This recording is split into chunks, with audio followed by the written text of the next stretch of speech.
So let us start. Good evening, dear friends and family. Once again, I, Lina Doshi, welcome you all on the 55th program from the platform of Let's Grow Together. Kiran Bedi जी को हम सब जानते हैं, retired IPS officer जिन्होंने Tihar jail में बहुत सारे revolutionary steps लिए थे अपने कार्यकाल के दौरान। वर्ल्ड हेल्थ के दिन किसी एक प्लेटफॉर्म से उन्होंने एक बहुत दिलचस्प बात बताई थी। उन्होंने कहा था, पार्क में एक व्यक्ति मुझे वॉक करते हुए मिल गया, करीब मेरी उम्र का होगा। चलते चलते हम दोनों में बातचीत शुरू हुई। उन्होंने कहा, मैं नंबर 1 पर अपनी हेल्थ को रखता हूँ। फिर उसके बाद एक 0 लगा दो तो 10 हो जाएंगे, वो मेरे एजुकेशन के लिए है। उसके बाद फिर एक 0 लगा दो तो 100 हो जाएंगे, वो मेरी जॉब के लिए है। उसके बाद एक 0 और जोड़ दो तो 1000 होंगे, वो जो पैसे मैंने अर्न किए उसके लिए हैं। वो जो पैसे मैंने अर्न किए उसके लिए हैं। उसके बाद एक 0 और जोड़ दो तो 10,000 हो जाएंगे, जो मेरी लवली फैमिली के लिए हैं। उसके बाद एक 0, फिर एक 0, जो मैं लाखोंपति और करोड़पति बना उसके लिए है। मैं पैसों से, जॉब से, फैमिली से और ऐसे भौतिक सुखों से तो बहुत धनवान बन गया। ऐसे बहुत सारे 0 आप एक के बाद लगा सकते हो, जो कि मेरी हेल्थ है। फिर उसने बोला कि now you drop this 0 and everything becomes 0। इस एक को निकाल दो तो सब कुछ 0 हो जाएगा। जिस मनुष्य के पास अच्छा स्वास्थ्य नहीं है तो समझो कि उसके पास सब कुछ होते हुए भी कुछ नहीं है। हमारा स्वास्थ्य हमारी सबसे बड़ी दौलत है। इसका एहसास हमें तब होता है जब हम उसको खो देते हैं। अब लास्ट 16 मंथ से अपनी नंबर 1 की हेल्थ को बरकरार रखने के लिए स्ट्रगल करते हैं। कोरोना ने हमें अच्छी हेल्थ की अहमियत दिखा दी है, इसलिए समय की मांग को समझते हुए हमने भी हेल्थ के बारे में कुछ सेशंस किए हैं। आज जो टॉपिक पर हम बात सुनने वाले हैं, इसको मैं सिंपल वे में बताऊं तो जैसे अपने घर की कोई भी गटर चौक हो जाती है तो पानी फ्लश आउट नहीं होता है, हमको पहले वो ड्रेनेज सिस्टम को क्लियर करना पड़ता है। वैसे ही हमारी बॉडी में टॉक्सिन्स रिलीज होते हैं, जिसको हमें बाहर निकालने पड़ते हैं, यानी कि बॉडी को डिटॉक्सिफाई करना पड़ता है। और आप सब तो जानते ही हैं कि 5000 साल पुराना आयुर्वेद हमारे पास है, जिसमें ऐसे कई सारी बातों का उपचार बताया गया है। तो चलिए आज हम पंचकर्मा के बारे में विस्तार से जानेंगे, जो कि एक आयुर्वेदिक पद्धति से बॉडी को डिटॉक्सिफाई करता है। इस विषय में विस्तार से बात करने हेतु हमारे बीच निष्णात डॉक्टर नारायण शहाणे जी मौजूद हैं। मैं उनका परिचय दूं उससे पहले एक बात बता दूं कि जैसे कोई एक्सपर्ट को बॉम्बे या पुणे या दिल्ली वगैरह जगहों पर अपनी स्पीच देने बुलाते हैं, वैसे ही रूटीन में ये डॉक्टर साहब जापान, कनाडा, रशिया, मलेशिया जैसे देशों में बार बार अपना ज्ञान बांटने लोग उन्हें बुलाते हैं। Doctor Narayan Shahane ji is master in surgery. Shalia, I don't know what is the meaning of Shalia, but you just clear in your session, Dr. Narayan ji. And presenting, running world's first and only Ayurvedic urology center, Brahma Ayurveda, a multi-speciality hospital, research and academic center, Nadiad, Gujarat. His expertise in Ayurvedic urology, Ayurvedic surgery, and Panchkarma. Practicing internationally in the field of Ayurvedic urology since 2003 with a very high success rate without surgical intervention. If I talk about his achievements and paper presentations, he delivered a public talk in Malaysia on Ayurveda in 2017, This program was especially organized by the Chief Minister, Mr. Ahmad Razif Abdul Rahman, invited by Japan Ayurveda Society to deliver his lecture in 2020, also invited by National Ayurvedic Medical Association of Russia. The list is very long where he has been invited as a faculty nationally and internationally on varied platform to deliver his expertise on urology. He has received Young Scientist Award in National Seminar, Maharashtra, India in 2017. Received Best Research Paper Presentation Award for research on anorectal disease by Honorary Union Health Minister, Government of India. Dear friends, I can say many more things about him which I have read in his biodata, but due to time constraint, I directly go to the Dr. Naranji and request him to spread his knowledge on our today's subject, Panchakarma, Ayurvedic classic detoxification. So, dear friends and family, help me welcoming a very humble, very kind, and very knowledgeable Dr. Naranji as a speaker of today. Doctor Narayan ji, हमारे इस let's grow together के platform पे आपका बहुत बहुत स्वागत है and over to you sir. Thank you, Lina, for a really very great introduction of me. So, welcome everybody. आप सभी का स्वागत है इस सेशन में.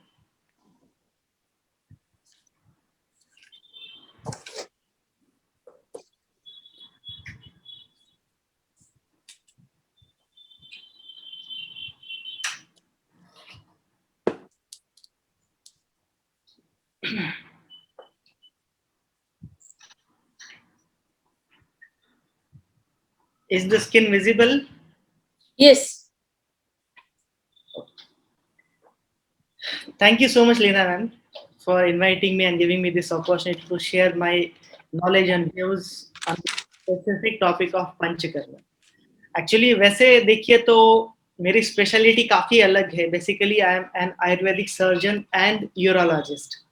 पर रूटीन में हम जो भी ट्रीटमेंट करते हैं, आयुर्वेदिक यूरोलॉजिकल ट्रीटमेंट, इन सब में पंचकर्म पूरी तरह से आता है, बहुत अच्छी तरह से. काफी सारा पंचकर्म हम करते हैं. तो उस संदर्भ में डेफिनेटली हम काफी सारी चर्चा करेंगे. तो सबसे पहले श्री धन्वंतरये नमः. O Lord Dhanvantari, please shine something upon us so that we can reflect the world. Today's topic is Panchakarma, Ayurvedic classical detoxification, Shodhan Safai. Om Sarve Bhavantu Sukhina, Sarve Santu Niramayaha, Sarve Bhadrani Pashyantu, Ma Kaschit Dukkha Bhag Bhavet. Om Shanti Shanti Shanti. अपनी भारतीय संस्कृति की ये सबसे बड़ी धरोहर है कि हम सब के लिए केवल सुख चाहते हैं. May all be blessed with health and happiness. Narayan ji, आपकी आवाज थोड़ी स्लो हो गई है. अच्छा. May all be blessed with health and happiness.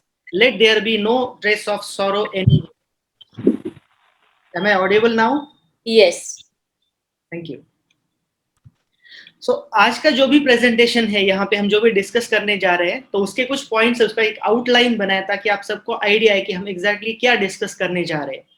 तो सबसे पहले ऑब्वियसली जब पंचकर्म की बात होती है तो पंचकर्म आयुर्वेद का एक अत्यंत महत्वपूर्ण अंग है. तो सबसे पहले हम आयुर्वेद के कुछ मूलभूत सिद्धांतों की चर्चा करेंगे जो कि जीवन का शास्त्र है. उसके पश्चात जो आयुर्वेदिक ट्रीटमेंट, आयुर्वेदिक चिकित्सा के 4 अंग है उनकी चर्चा करेंगे. उसके पश्चात पंचकर्म, एग्जैक्टली पंचकर्म है क्या, डिटॉक्सिफिकेशन का अर्थ क्या है, उस पर चर्चा होगी. उसके पश्चात पंचकर्म की क्या विशेषताएं है, उसकी बल स्थान क्या है, उसकी स्ट्रेंथ क्या क्या है, उस पर भी चर्चा होगी. और अंततः आयुर्वेदिक यूरोलॉजी एक क्या है, क्योंकि बहुत कम लोगों को इसके बारे में पता है, ज्ञात है, उस पर भी हम चर्चा करेंगे. क्योंकि पंचकर्म का एक बहुत ही महत्वपूर्ण अंग होता है उत्तर बस्ती, जिसके बारे में बहुत से लोगों को पता ही नहीं है. तो वो चीज क्या है, उसका किस तरह से फायदा होता है, लाभ होता है पेशेंट्स को, उस पर भी चर्चा होगी. और फिर एक छोटा सा इंट्रोडक्शन हमारे इंस्टीट्यूट का, और लास्ट में प्रश्नोत्तर का सेशन होगा। तो शुरुआत करते हैं आयुर्वेद। आयुर्वेद, आयु एंड वेद, ये दो शब्दों से बनता है। आयु है जीवन, वेद है शास्त्र। तो जीवन का शास्त्र है आयुर्वेद। उसके मुख्य दो उद्देश्य बताए हैं। पहला है स्वस्थस्य स्वास्थ्य रक्षणम और दूसरा है आतुरस्य व्याधि परिमोक्षण, health maintenance and treatment of diseases. अभी बहुत ही स्पष्ट है कि आयुर्वेद एक ऐसा शास्त्र है, जीवन का शास्त्र है। तो जीवन का शास्त्र होते हुए आयुर्वेद का लगभग 70% से अधिक हिस्सा केवल स्वास्थ्य रक्षा को समर्पित है, और बाकी का जो 30% से कम हिस्सा है, हम हमारे इतने प्रयास करने के पश्चात भी अगर हमें कोई व्याधि होती है तो वो जो भी व्याधि हुई है उसकी चिकित्सा अर्थात ट्रीटमेंट ऑफ डिसीजेस पर है। आयुर्वेद, जैसे हमने कहा पहले कि जीवन का शास्त्र है, science of life. So being science of life, it has got its holistic approach. In Ayurveda we never treat a disease. हम आयुर्वेद में कभी भी किसी डिसीज की ट्रीटमेंट नहीं करते। In fact we treat a human being. In Ayurveda we treat a human being. एक मनुष्य की चिकित्सा होती है। तो स्पष्ट है कि मनुष्य की चिकित्सा अर्थात केवल उसके शरीर की चिकित्सा नहीं है। तो शरीर के साथ उसका मन और आत्मा, ये दोनों भी हमारे लिए उतने ही महत्वपूर्ण है, और इसी को ही कहा जाता है आयुर्वेद का होलिस्टिक अप्रोच। हम संपूर्ण व्यक्ति की चिकित्सा करते हैं, और यही सबसे बड़ा और मुख्य कारण है आयुर्वेद में साइड इफेक्ट्स नहीं होते हैं। अच्छा, ये किस लिए है आयुर्वेद? किस लिए आयुर्वेद का मुख्य उद्देश्य हमने देखा कि एक परफेक्ट हेल्थ चाहिए। तो मानव इतिहास में परफेक्ट हेल्थ, जो भी हेल्थ है, स्वास्थ्य की व्याख्या महर्षि सुश्रुत ने सबसे पहली बार दी है। सर्वप्रथम स्वास्थ्य की व्याख्या देने वाले हैं महर्षि सुश्रुत। कुछ इस तरह से, समदोषः समाग्निश्च समधातु मलक्रियः प्रसन्न आत्मेन्द्रिय मनाः स्वस्थ इत्यभिधीयते। इसका अर्थ है इक्विलिब्रियम ऑफ दोष। दोष मीन्स गवर्निंग एनर्जीज, शरीर की ऐसी ऊर्जाएं जो पूरे शरीर और मन के सभी नॉर्मल कामकाज चलाते हैं, उनको दोष कहा गया है, गवर्निंग एनर्जीज। तो ये दोष, फिर अग्नि, जठर अग्नि या डाइजेस्टिव फायर, फिर सभी शरीर के धातु अर्थात ऑल बॉडी कंपोनेंट्स, और मल क्रिया एक्सक्रीटरी सिस्टम, ये सब का इक्विलिब्रियम, संतुलित होना, दोष, अग्नि, धातु और मल क्रिया का। और इतना ही नहीं, तो शरीर से ऊपर उठ के प्रसन्न मना सेंसेस एंड माइंड, ये पूरी मिला के जो भी स्थिति है उसे कहा जाता है स्वास्थ्य अर्थात परफेक्ट हेल्थ। तो हम जो कुछ भी करेंगे, इसके आगे जो कुछ भी डिस्कस करें, वो किस लिए? हमारा जीवन का सबसे महत्वपूर्ण उद्देश्य होता है स्वास्थ्य। क्योंकि कहा गया है कि शरीरम आद्यम खलु धर्म साधनम। यदि शरीर ठीक है तो ही बाकी सब चीजें हो सकती है, धर्म, अर्थ, काम, मोक्ष। इन चारों चीजों के लिए जो चार पुरुषार्थ बताए हैं मानव जीवन के, उसके लिए सबसे पहले क्या आवश्यक है? शरीर। शरीरम आद्यम खलु धर्म साधनम। तो इसलिए स्वास्थ्य बहुत महत्वपूर्ण है। तो इसके लिए जो आयुर्वेद का जो एक अप्रोच है, फोर फोल्ड ट्रीटमेंट और four fold approach to health, Ayurveda चिकित्सा के जो चार अंग, प्रमुख अंग बताए हैं स्वास्थ्य प्राप्ति के, वो कुछ इस तरह से। सबसे पहला है आहार चिकित्सा, डाइटरी करेक्शंस।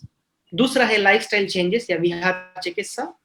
तीसरा है शमन चिकित्सा या औषधि चिकित्सा। चौथा है डिटॉक्सिफिकेशन या पंचकर्म। तो पहले के तीन अंगों के बारे में हम शॉर्ट में चर्चा करते हैं, उसके पश्चात हम जाएंगे डिटॉक्सिफिकेशन या पंचकर्म पे।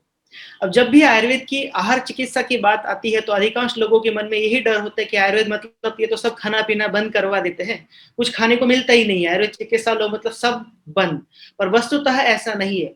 सैद्धांतिक आयुर्वेद के अनुसार सबसे महत्वपूर्ण अगर कोई चीज है तो वो ये है कि हम क्या खाए क्या न खाए, उसके पहले आता है कब खाए। तो खाना किस लिए है? अग्नि के लिए, भूख के लिए। आयुर्वेद के अनुसार अपने जठर में, स्टमक में एक फायर, अग्नि रखा है जिसे कहा जाता है जठर अग्नि। It is literally a fire. और क्यों रखा है अग्नि को? अग्नि रखने का उद्देश्य क्या है? अगर हम देखें तो नॉर्मली अपने शरीर में पोषण जाने का केवल एक ही रास्ता है, अपने मुख से। तो इस रास्ते में, इस पोषण के रास्ते में अग्नि को रखा है। अग्नि इस सृष्टि की सबसे पवित्र वस्तु है। उसकी दो विशेषताएं हैं। पहली विशेषता यह है कि अग्नि पचा सकती है, तो अन्न का पाचन आवश्यक है। और दूसरी विशेषता है कि अग्नि में पवित्र करने की, प्यूरिफाई करने की क्षमता है। जैसे सोना आग में जलाया जाता है तो वो पवित्र होता है, प्योर होता है। ठीक इसी तरह से जब हमें अच्छे से भूख लगी है और उस समय जब हम भोजन करते हैं तो वो जो भी लिया हुआ भोजन है, आहार है, वो उस अग्नि में से जाएगा। जब अग्नि में से जाता है तो उसकी अंदर की सब अशुद्धियां जल जाएगी, पहली चीज। उसके साथ दूसरी चीज होती है कि उसका अच्छी तरह से पाचन हो जाएगा। तो इस तरह से ये सुपाचित आहार शरीर में जाएगा और पोषण देगा। तो बहुत ही स्पष्ट है कि सबसे महत्वपूर्ण अग्नि है, आहार नहीं।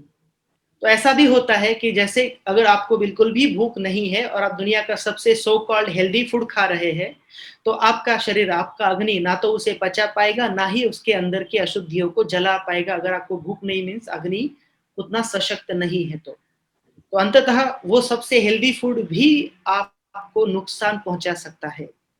इसके बिल्कुल विपरीत, अगर आपको बहुत भूख लगी है, भूख के मारे पागल हो रहे, खाने को कुछ मिलता नहीं है और so called most junk food भी आप लेते हैं, तो भी क्या होगा, जैसे वो जंक फूड अग्नि के क्षेत्र में जाएगा तो अग्नि उसके अंदर की सब अशुद्धियां जला देता है और साथ में उसका पाचन भी ठीक से होगा। तो उससे नुकसान नहीं होगा कभी आपको। हाँ, ये बात अलग है कि वो जंक खाने से आपके शरीर को पोषण कम मिलेगा, पर नुकसान निश्चित रूप से नहीं। जैसे अपने कुछ सीनियर सिटीजन हमेशा कहते हैं कि अग्नि भूख ऐसी होनी चाहिए कि आप जहर भी पचा सको, तो उसमें वास्तविकता है, ये सच्चाई है उसकी। सो अल्टीमेटली क्या है कि हम जो खाना खाते हैं, that is not the ultimate source of energy for our body. So the ultimate source of energy is agni. अग्नि जितना सशक्त है उतनी ऊर्जा आपको अच्छे से मिलेगी, आपके शरीर को मिलेगी। ये है अग्नि की विशेषता। अच्छा, ये अग्नि की विशेषता क्या होती है? ये अग्नि सूरज के साथ चलती है। जैसे सूरज निकलता है, धीरे धीरे सूरज की शक्ति बढ़ती है दोपहर तक, दोपहर में सबसे अच्छी शक्ति होती है, ठीक उसी तरह से अपने अग्नि की शक्ति होती है। इसलिए सुबह अच्छे से ब्रेकफास्ट करना चाहिए, भरपेट खाना चाहिए। क्यों? क्योंकि दिन में हम वैसे भी एक्टिव होते हैं, ऊर्जा की आवश्यकता है, और साथ साथ जैसे जैसे अग्नि की शक्ति बढ़ रही है सूरज के साथ, तो जो भी खाया है वो सब कुछ अच्छे से डाइजेस्ट हो जाएगा। दोपहर में आपकी क्षमता के अनुसार, आप भूख के अनुसार आप खा सकते हैं, और दोपहर के बाद सूरज की शक्ति कम होती जा रही है, शाम तक तो एकदम से कम हो रही है। तो बहुत ही स्पष्ट है कि दोपहर के बाद हमें कम से कम खाना चाहिए, खास करके शाम को तो एकदम कम से कम। And in fact it is scientifically proven कि रात को 10 बजे के बाद अपना पाचन तंत्र केवल 15% काम करता है। तो बहुत ही स्पष्ट है कि रात को खाना कम से कम जितना हो सके उतना जल्दी खाना चाहिए। और आजकल ऐसा होता है कि अधिकतर लोग रात को ही बहुत सारा खा लेते हैं। अच्छा, भूख, अग्नि, उसकी एक विशेषता है कि वो एक नैसर्गिक या प्राकृतिक प्रेरणा है, नेचुरल इंस्टिंक्ट है। भूख कभी सिखाई नहीं जाती है। जैसे कोई छोटा बच्चा ही सही, अगर उसे भूख नहीं है और हम जबरदस्ती से फीडिंग कराने की कोशिश करें तो वो नहीं लेगा, मुंह फेर देता है। मुंह में डालेंगे जबरदस्ती तो मुंह से भी निकाल देगा। तो उससे भी पता है कि भूख नहीं है तो नहीं खाना है, और जब भूख लगे तो वही बच्चा फटाफट लेगा, खाएगा भी। So it is basically natural instinct. तो बहुत ही स्पष्ट है कि हम सभी को उस प्राकृतिक प्रेरणा का हमेशा आदर करना चाहिए, और दुर्भाग्यवश हम अपने रूटीन में उसका हमेशा अनादर करते हैं। किस तरह से? देखिए, अधिकतर ऐसा होता है कि हम खाना खाते हैं केवल खाने का समय हो गया इसलिए, कभी ये नहीं सोचते हैं कि सच में कितनी भूख है। कई बार तो ऐसा भी होता है कि खाने पे बैठ जाते हैं, बिल्कुल भी भूख नहीं, और पर पसंद की सब्जी सामने आती है, तो पसंद की सब्जी सामने आते ही हम क्या करते हैं, जो रूटीन 2 रोटी खाते हैं उसकी जगह पे 4 रोटी भी हो जाती है बिना भूख के। इस तरह से अनादर होता है। इसके विपरीत भी अनादर होता है। कई बार ऐसे होता है कि हमें बहुत भूख लगी है पर काम में व्यस्त है, तो क्या सोचते हैं कि चलो पहले हम फटाफट काम खत्म करें, उसके बाद आराम से खाएंगे। पर जब तक हम काम खत्म करें तब तक क्या हो जाता है, भूख मर जाती है। That appetite is naturally compromised. और काम खत्म होने के बाद मन में क्या इंप्रेशन है कि बहुत कड़ी भूख लगी थी, और वस्तुतः भूख बिल्कुल भी नहीं है। तो हम क्या करते हैं, उस इंप्रेशन के साथ बहुत सारा खा लेते हैं। इस तरह से भी भूख का अनादर करते हैं। तो ये कभी भी नहीं करना चाहिए।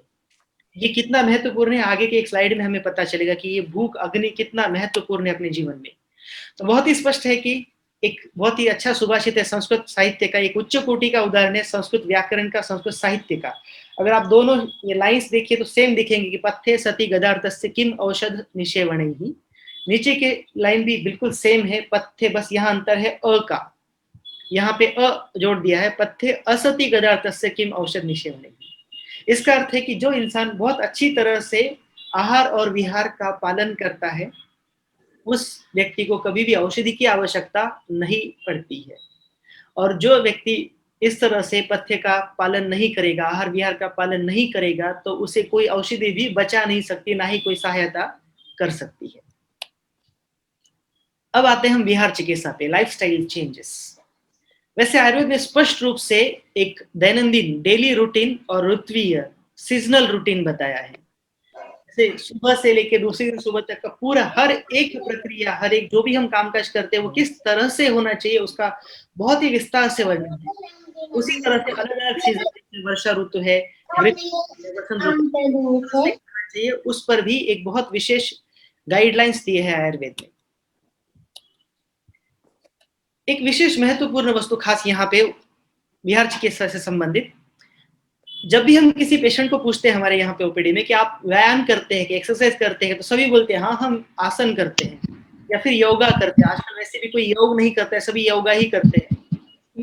तो ये जो योग है उसमें आसन आसन की बहुत ही स्पष्ट व्याख्या महर्षि पतंजलि ने दी हुई है कि स्थिरम सुखम आसन। शरीर की ऐसी स्थिति जिसमें आप स्थिरता से या सुख से रह सकते हैं, वो है।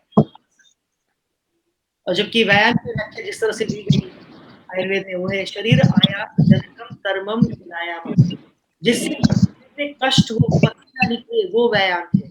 और ये व्यायाम अत्यंत महत्वपूर्ण होता है शरीर को ठीक से चलाने के लिए। तो हम लोग ये नहीं करते, जबकि अत्यंत महत्वपूर्ण है। तो ये अंतर हमें समझना है, योग भी करना है पर साथ में एक अच्छी तरह से एक्सरसाइज, व्यायाम भी आवश्यक है। अच्छा, आजकल सभी की एक समस्या है कि सब लोग बहुत अधिक बिजी है, बहुत अधिक। किसी को भी पूछते तो बहुत बिजी है, असल में बेकार की चीजों में बिजी रहते हैं।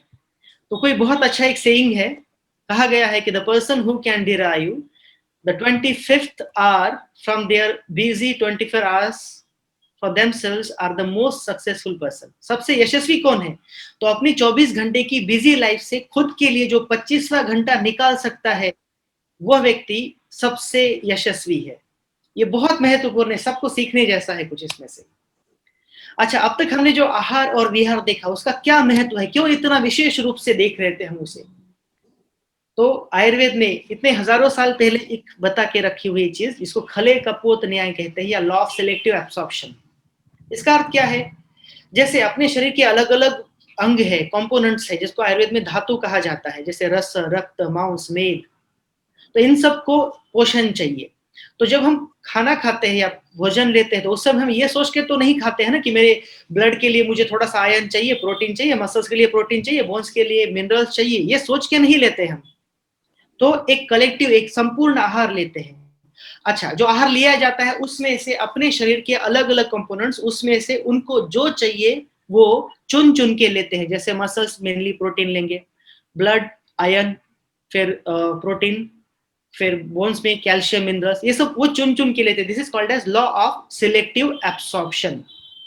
तो ये लॉ अच्छी तरह से चलने के लिए दो अत्यंत महत्वपूर्ण चीजें होती है, वो होता है अग्नि अर्थात भूख, और दूसरा होता है व्यायाम, एक्सरसाइज। इसका एक बहुत ही उत्तम उदाहरण हम रूटीन में देखते हैं हमारे प्रैक्टिस में। जैसे हमारे पास काफी सारी स्त्रियां, महिलाएं आती है जो बहुत ही उच्च वर्ग से है, उनके खाने पीने में कोई चीज की कमी नहीं होती है, सब कुछ है, बट स्टिल उनके जब टेस्ट किए जाते तो बहुत सारे डेफिशिएंसीज मिलते हैं। कैल्शियम डेफिशिएंसी मिलेगी, आयरन डेफिशिएंसी मिलेगी, B12 के डेफिशिएंसी मिलेगी, D3 डेफिशिएंसी मिलेगी, ये सब डेफिशिएंसी, जबकि उनके खाने में कोई कमी नहीं है। और उनका लाइफस्टाइल वैसे ही होता है कि सेडेंटरी लाइफस्टाइल, एक्सरसाइज की बिल्कुल कमी है, एक्सरसाइज नहीं के बराबर होती है लाइफस्टाइल में। तो उसके परिणाम स्वरूप ये लॉ ऑफ सिलेक्टिव एब्सॉर्प्शन पूरी तरह से डिस्टर्ब हो जाता है। जबकि उसका विपरीत हम देखते हैं, जैसे लेबर क्लास, जो मजदूरी करने वाली स्त्रियां होती है, उनके खाने में तो कोई चीज नहीं होती है ढंग की। उनको तो क्या, उनके बच्चों को भी दूध कभी पीने के लिए नहीं मिलता है महीनों तक, और फिर भी ऐसे स्त्रियों में कभी कैल्शियम डेफिशिएंसी नहीं मिलती है देखने के लिए, क्योंकि उनकी जो शारीरिक जो भी कुछ है कसरत या जो भी कामकाज करते हैं वो काफी अधिक है, जिसके कारण उनका अग्नि बहुत अच्छा होता है, व्यायाम भी हो रहा है। तो उनके शरीर की क्षमता ऐसी होती है कि वो जो भी कुछ खा रहे हैं उसमें से उनका शरीर हर एक चीज चुन चुन के ले लेता है। जैसे आप सभी को पता है, जैसे कोई गाय या भैंस है, जंगल में, वो भी खास करके गर्मी के दिनों में जंगल में जाती है खाने के लिए, सूखे पत्ते खा के आएगी, पर फिर भी एकदम अच्छी तरह से मलाई वाला, फैट वाला दूध देती है। तो ईश्वर ने अपना शरीर कुछ इस तरह से बनाया कि अपने शरीर में वो पूरी क्षमता है कि हम जो भी लेंगे उसमें से वो अच्छी तरह से चुन चुन के ले लेता है। तो यही लॉ ऑफ सिलेक्टिव एब्सॉर्प्शन है। उसे अच्छी तरह से बनाए रखने के लिए ये पहला वाला आहार अर्थात अग्नि अर्थात भूख और विहार व्यायाम, ये बहुत ही अत्यंत महत्वपूर्ण चीजें हैं। ये समझने के लिए ये था। और ये जब डिस्टर्ब होता है तो इसकी सहायता करने के लिए भी पंचकर्म बहुत ही सहायता करेगा हमें। अगला अंग है शमन चिकित्सा, जिसे कहते हैं आयुर्वेद में, या मेडिसिन, कंजर्वेटिव ट्रीटमेंट। तो इसमें अलग अलग सोर्सेज के मेडिसिन होते हैं, जैसे वनस्पतियों से है, जैसे जूसेस, पाउडर्स या डिकॉक्शन। फिर एनिमल से काफी सारी औषधियां मिलती है, जैसे मध है, शहद है, वैक्स, घी। मिनरल से भी काफी सारे मेडिसिन आयुर्वेद में होते हैं। तो इन सब की विशेषता क्या है? मेडिसिन चिकित्सा की विशेषता यही है कि we never treat a disease only, but at the same time we try to restore the perfect health. केवल डिसीज की चिकित्सा, व्याधि की चिकित्सा ये महत्वपूर्ण नहीं है, तो उससे महत्वपूर्ण है कि बहुत अच्छे से एक उत्तम स्वास्थ्य हमें पुनर्स्थापित करना है। ये विशेषता है आयुर्वेद मेडिसिन की। अब आते हैं हम चौथा और अत्यंत महत्वपूर्ण अंग पंचकर्म पे। क्या है पंचकर्म? एक शब्द में डिटॉक्सिफिकेशन, सफाई। क्यों करना? एक उदाहरण के साथ समझते हैं इसे हम। देखिए, जैसे हम लोग रोज अपना घर साफ करते हैं, रोज साफ करते हैं, फिर भी जब कभी घर में कोई त्योहार है या शादी है, उस समय जब घर पूरी तरह से साफ करते हैं तो अंदर से बहुत सारा कचरा निकलता है। रोज साफ करते हैं फिर भी बहुत सारा कचरा निकलेगा। तो बिल्कुल इसी तरह से हम अपने शरीर से बहुत सारा कचरा रोज अलग अलग रूप में निकालते जाते हैं, जैसे यूरिन, स्टूल्स, स्वेट, गैसेस। इन सब रूप में अपने शरीर से बहुत सारा कचरा रोज का रोज निकलता है, पर फिर भी थोड़ा कुछ अंदर रह जाएगा। और ये जो रह जाता है वो धीरे धीरे धीरे धीरे सालों तक जमा हो जाएगा। देखिए, हम अपना घर तो रोज साफ करते हैं, गाड़ी है तो उसका रेगुलर सर्विस भी करेंगे, लेकिन अपने शरीर की सफाई के बारे में कभी सोचते ही नहीं। और ऊपर से एक मनुष्य का शरीर जो बनता है वो बस पाइप से बना है, अबजो पाइप, दूसरा कुछ नहीं है, जिसको आयुर्वेद शास्त्र में स्रोतस कहते हैं, या फिर ये जो मॉडर्न मेडिसिन है उसमें कहा जाता है माइक्रो चैनल्स। तो जैसे आप ये जो पाइप है मुंह से लेके नीचे तक, ये लगभग 22 फीट लॉन्ग पाइप है, 22 फीट लंबी पाइप। तो आप समझ सकते कैसे कितने सारे पाइप और पाइप और पाइप है, दूसरा कुछ नहीं शरीर में। तो बहुत ही स्पष्ट है कि जो भी कचरा शरीर में जमा होकर बैठा है वो धीरे धीरे ये पाइप में बसने लगेगा। जब पाइप में बसने लगेगा तो उसके कुछ दुष्परिणाम होते हैं। तो सबसे पहला दुष्परिणाम क्या होता है कि ये कचरे की वजह से धीरे धीरे अलग अलग स्तर पर कुछ ब्लॉकेजेस बनने शुरू हो जाएंगे, कुछ रुकावटें शुरुआत हो जाती है। और ये जो ब्लॉकेजेस या रुकावटें बनती है तो उसके कुछ दुष्परिणाम है।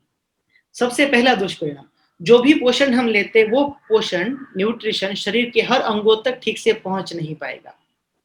तो बहुत ही स्पष्ट है कि जिन अंगों तक पोषण ठीक से मिल नहीं पा रहा है उन अंगों में धीरे धीरे कमजोरी बढ़ने लगेगी, वीकनेस बढ़ने लगेगी। और इसी को ही दूसरे शब्दों में कहा जाता है प्रोसेस ऑफ एजिंग। तो बहुत ही स्पष्ट है कि more the rate of blockages, more the rate of ageing. जिनके शरीर में ब्लॉकेजेस अधिक से अधिक है तो उनका एजिंग का रेट भी उतना ही अधिक होगा।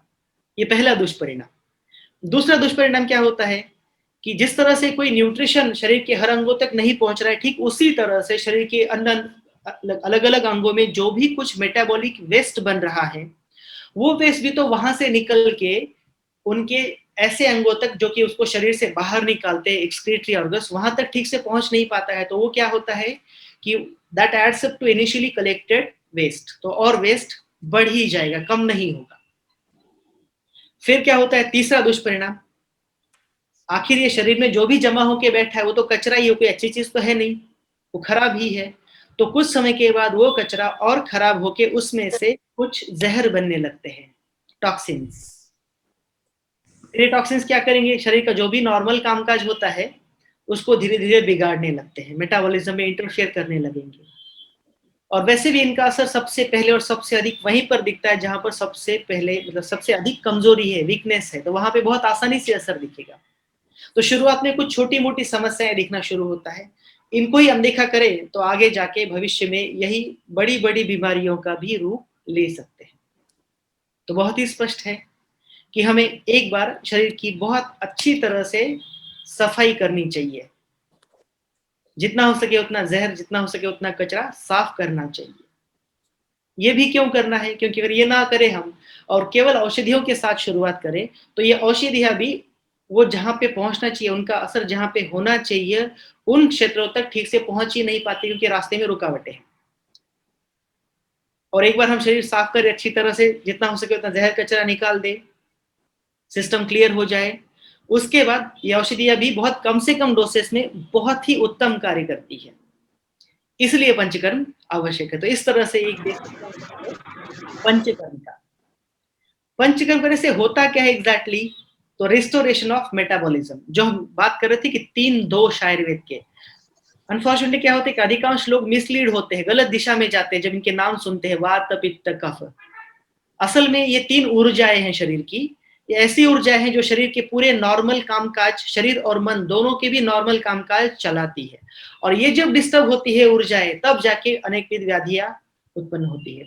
इसलिए ये सब जो दोष है, ये ऊर्जाएं हैं, इनका संतुलन बहुत ही आवश्यक है। तो जैसी ऊर्जा संतुलित होती है, बाकी स्वास्थ्य अपने आप अपनी जगह पे स्थापित हो जाता है।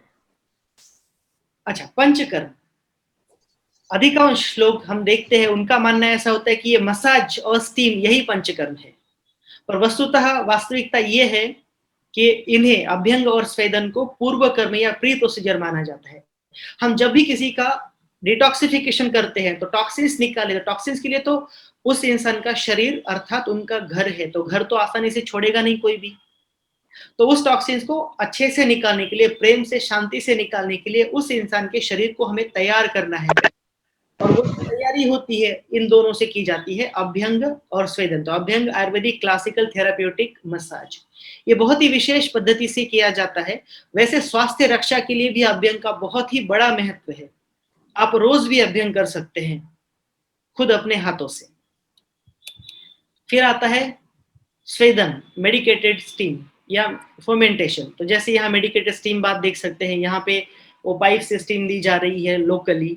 ये है षष्टिकशाली पिंड स्वेद, एक प्रकार का पिंड स्वेद किया जाता है अलग अलग कंडीशंस में। और ये भी है पत्र पिंड, पूर्ण पिंड।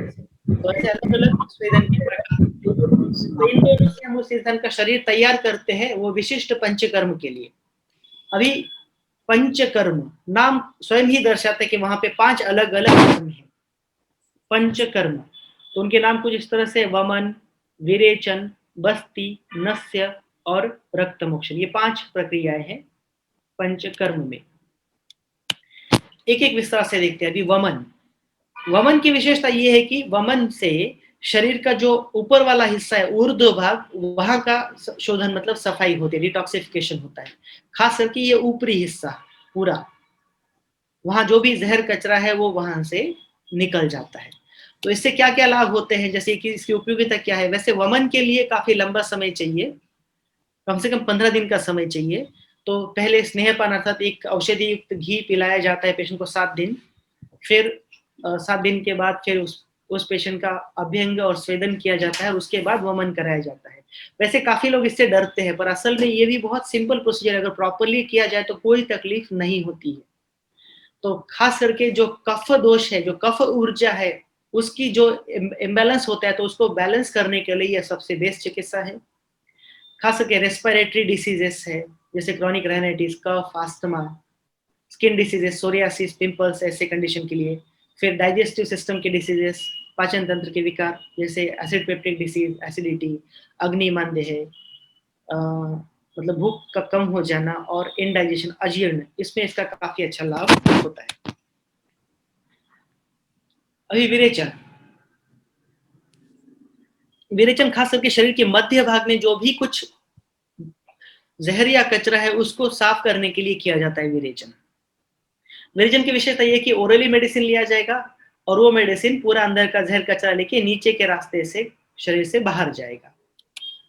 अच्छा, it is induce control purgation, ये कोई ऐसा अनकंट्रोल नहीं होता है। इसके लिए भी पहले 7 दिन तक स्नेहपान अर्थात औषधि युक्त घी पिलाया जाता है। उसके बाद फिर मसाज, स्टीम, अभ्यंग स्वेदन करके 1 दिन का ही विरेचन, वमन भी 1 ही दिन में होता है, विरेचन भी 1 ही दिन में होता है, पर उसके पहले की प्रिपरेशन काफी लंबी होती है। विरेचन खास करके पित्त दोष, पित्त ऊर्जा को बैलेंस करने के लिए किया जाता है। उसके अलावा रेस्पिरेटरी डिसीज जैसे अस्थमा में, स्किन, बहुत सारे स्किन कंडीशन में इसका बहुत अच्छा फायदा देखा जाता है। फिर डिसीजेस ऑफ डाइजेस्टिव सिस्टम, इसके लिए पाचन तंत्र के भी विकारों में इसका बहुत अच्छा लाभ होता है।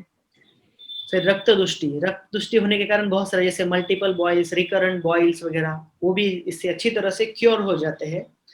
फिर जैसे ग्लूकोमा में भी इसके बहुत अच्छे सुंदर परिणाम देखे गए हैं। फिर पैरालिसिस है, जॉन्डिस है, और इसके अलावा खास करके डिसलिपिडेमिया, जो कोलेस्ट्रॉल की प्रॉब्लम होती है, विरेचन करने के बाद उसमें बहुत ही अच्छा परिणाम हमने देखा है।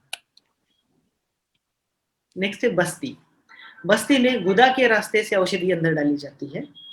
अब इसी के लिए एक बहुत ही सॉफ्ट रबर ट्यूब होता है, एब्सोल्युटली नीट एंड क्लीन, वो भी केवल 1.5 से 2 इंच जितना गुदा से अंदर डाले जाते हैं, और उससे वो मेडिसिन अंदर डाली जाती है। अब ये मेडिसिन क्या करती है कि शरीर का जो अधो हिस्सा, मतलब नीचे वाला हिस्सा है, उसमें से सभी कचरा और जहर लेके बाहर जाती है। वैसे बस्ती के 2 प्रकार होते हैं, एक रात को दिया जाता है, एक सुबह दिया जाता है। रात को दिया जाता है उसे अनुवासन बस्ती कहते हैं। ये जो मेडिसिन है वो पूरी रात आंतों में ही रहती है, इससे कोई लूज मोशन, डायरिया ऐसा कुछ नहीं होता है। ये पूरी रात मेडिसिन अंदर ही रहेगी पेट। इनफैक्ट वहां से एब्सॉर्ब होकर उसका इफेक्ट पूरे शरीर में फैलता है, फिर पूरे शरीर में जहां पे भी जहर, कचरा, जो कुछ भी है उसको अलग करके धीरे धीरे वो पेट में लाता है, इंटेस्टाइन में लेके आएगा, और दूसरे दिन पेट साफ हो जाएगा। अच्छा, इसी तरह से सुबह का बस्ती होता है, उसका रात का जो बस्ती होता है जनरली उसकी मेडिसिन जो होती है वो ऑयल बेस होती है, और सुबह का जो बस्ती होता है उसकी मेडिसिन जो होती है वो एक वाटर बेस्ड मेडिसिन, तो उसमें भी ऑयल तो आता ही है, एटलीस्ट 1/4 पार्ट उसका ऑयल बेस रहेगा ही रहेगा, तो उसकी मात्रा लगभग 1 लीटर जितनी होती, तो वो मेडिसिन अंदर जाएगी, वो अंदर रुकती नहीं है। रात के वक्त ने जो भी जहर कचरा जमा किया है उसको लेके वो फ्लश होके निकल जाएगी, उसे निरोह बस्ती या आस्थापन बस्ती कहते हैं। तो ये दोनों मिला के बस्ती का कोर्स होता है, उसके अलग अलग कोर्सेस आवश्यकता के अनुसार होते हैं। वैसे इसमें भी जब बस्ती चलता है तो अभ्यंग और स्वेदन साथ में चलता ही है। फिर इसकी विशेषता है कि खास करके वात या वायु ऊर्जा, वायु दोष के नियंत्रण के लिए या फिर उसको बैलेंस करने के लिए किया जाता है। बहुत सारे न्यूरोलॉजिकल डिसऑर्डर जैसे पैरालिसिस है, facial paralysis, Parkinson disease, multiple sclerosis, convergence, फिर बहुत सारे जॉइंट डिसऑर्डर्स या बोन्स के डिसऑर्डर्स, ओस्टियोआर्थराइटिस, रूमेटॉइड आर्थराइटिस, फिर अवैस्कुलर नेक्रोसिस ऑफ द फीमर, सयाटिका, फिर ओस्टियोपोरोसिस, फिर disease of muscles like fibromyalgia, muscle wasting, muscular dystrophy, फिर डाइजेस्टिव सिस्टम के डिसऑर्डर जैसे खास करके कॉन्स्टिपेशन, फिर एब्डोमिनल डिस्टेंशन, अल्सरेटिव कोलाइटिस में भी इसके बहुत सुंदर परिणाम देखे गए हैं।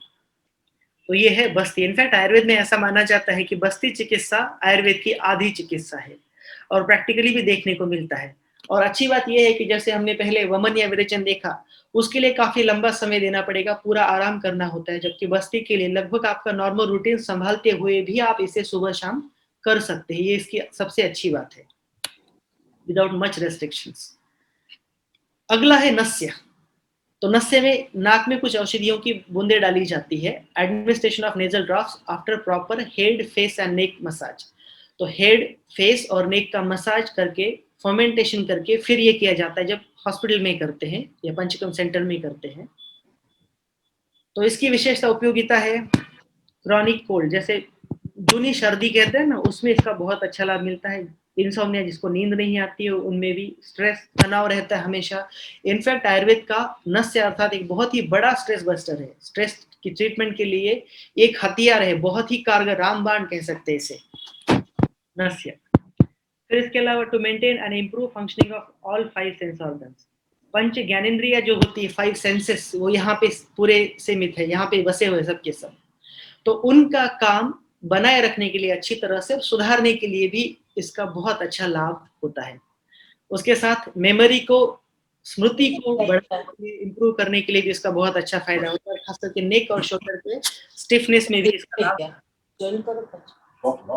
जब हॉस्पिटल में करते तो इस तरह से चेहरे का, हेड का और नेक पर अभ्यंग स्वेदन करके इस तरह से जाता है, जैसे नाक का जो बीच का पर्दा होता है उसे टच करके मेडिसिन अंदर छोड़नी होती है, वो भी बहुत धीरे धीरे से, प्रेम से। फिर नाक बंद करके, नाक से एक नाक बंद करके नाक से सांस लेंगे, मुंह से छोड़ेंगे ताकि मेडिसिन और अंदर अच्छे से फैल जाए।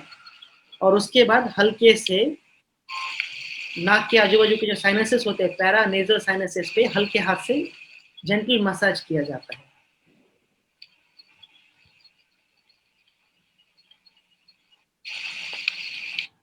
और फिर नस्य करते समय खास करके अभ्यंग करके हाथ एक दूसरे पे मलने होते हैं। और ये पूरा होने के बाद गर्म पानी से गार्गलिंग या कुल्ला कर किया जाता है नस्य। अब ये विशिष्ट चिकित्सा जब होती है किसी डिसीज की ट्रीटमेंट के लिए जब करते हैं तो ये पूरा विधिवत करना होता है, चेहरे पे अभ्यंग स्वेदन सब कुछ करके। अच्छा, नस्य की सबसे विशेष बात यह है कि नस्य आप रोज घर पे भी कर सकते हैं। आयुर्वेद में नस्य को नित्य क्रम का स्थान दिया है। नित्य क्रम मतलब जो रोज किया जा सकता है। तो रोज जब करते हैं तो बहुत ही सिंपल है, एक ड्रॉपर बॉटल में आप या तो गाय का घी या तिल का तेल ले लीजिए, उसको एक कप में अच्छे से गर्म पानी लेके उसमें रखना है गर्म करने के लिए। कितना गर्म हुआ है ये आपके नाक को टच करके आप देख सकते हैं। नाक को टच कीजिए तो आपको पता चले कितना गर्म है। ठंडा नहीं होना चाहिए और काफी अधिक गर्म भी नहीं होना चाहिए। उसके बाद सिर को थोड़ा से नीचे टिल्ट करके जो ड्रॉपर का नोजल है वो नेजल सेप्टम नाक के पर्दे को टच करके उसकी बूंदे डालनी है। 4-4 बूंदे दोनों नाक में डाल सकते हैं आप। और उसके बाद फिर एक हल्के हाथ से जेंटल मसाज करना होता है।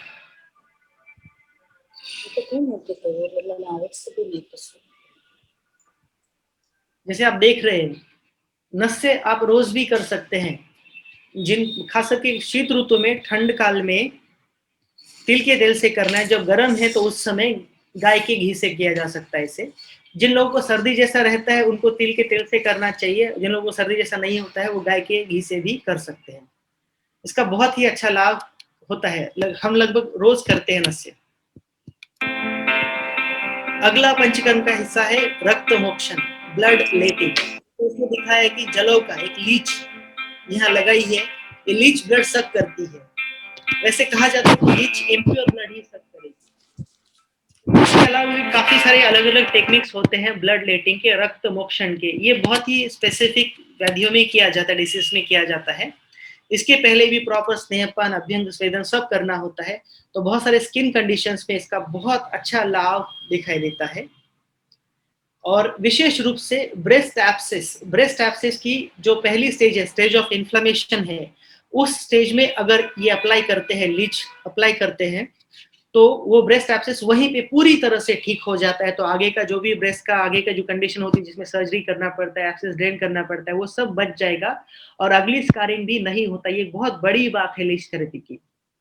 फिर एलोपेशिया, जैसे गुच्छों में बाल निकलते हैं एक एक जगह की पूरा, ऐसे कंडीशन में भी इसका अच्छा लाभ होता है, रक्त दृष्टि में भी। और गाउटी आर्थराइटिस या गाउट में भी इसका काफी अच्छा लाभ देखा गया है। अच्छा, जहां तक पंचकर्म का प्रश्न है, ऐसा नहीं कि केवल डिसीज ट्रीटमेंट के लिए ही पंचकर्म होता है। पंचकर्म तो हेल्थ मेंटेनेंस के लिए, स्वास्थ्य रक्षा के लिए भी किया जाता है। ये सबसे अच्छी बात है इसकी। तो स्वास्थ्य रक्षा के लिए ऋतु के अनुसार अलग अलग ऋतुओं में अलग अलग पंचकर्म बताए हैं। जैसे वसंत ऋतु अर्थात जब होली होती है उस समय, ठंड शुरू होके गर्मी शुरू हो रही है, ठंड खत्म होके गर्मी शुरू होती है, तो बीच का जो समय है वो कहा जाता है वसंत ऋतु।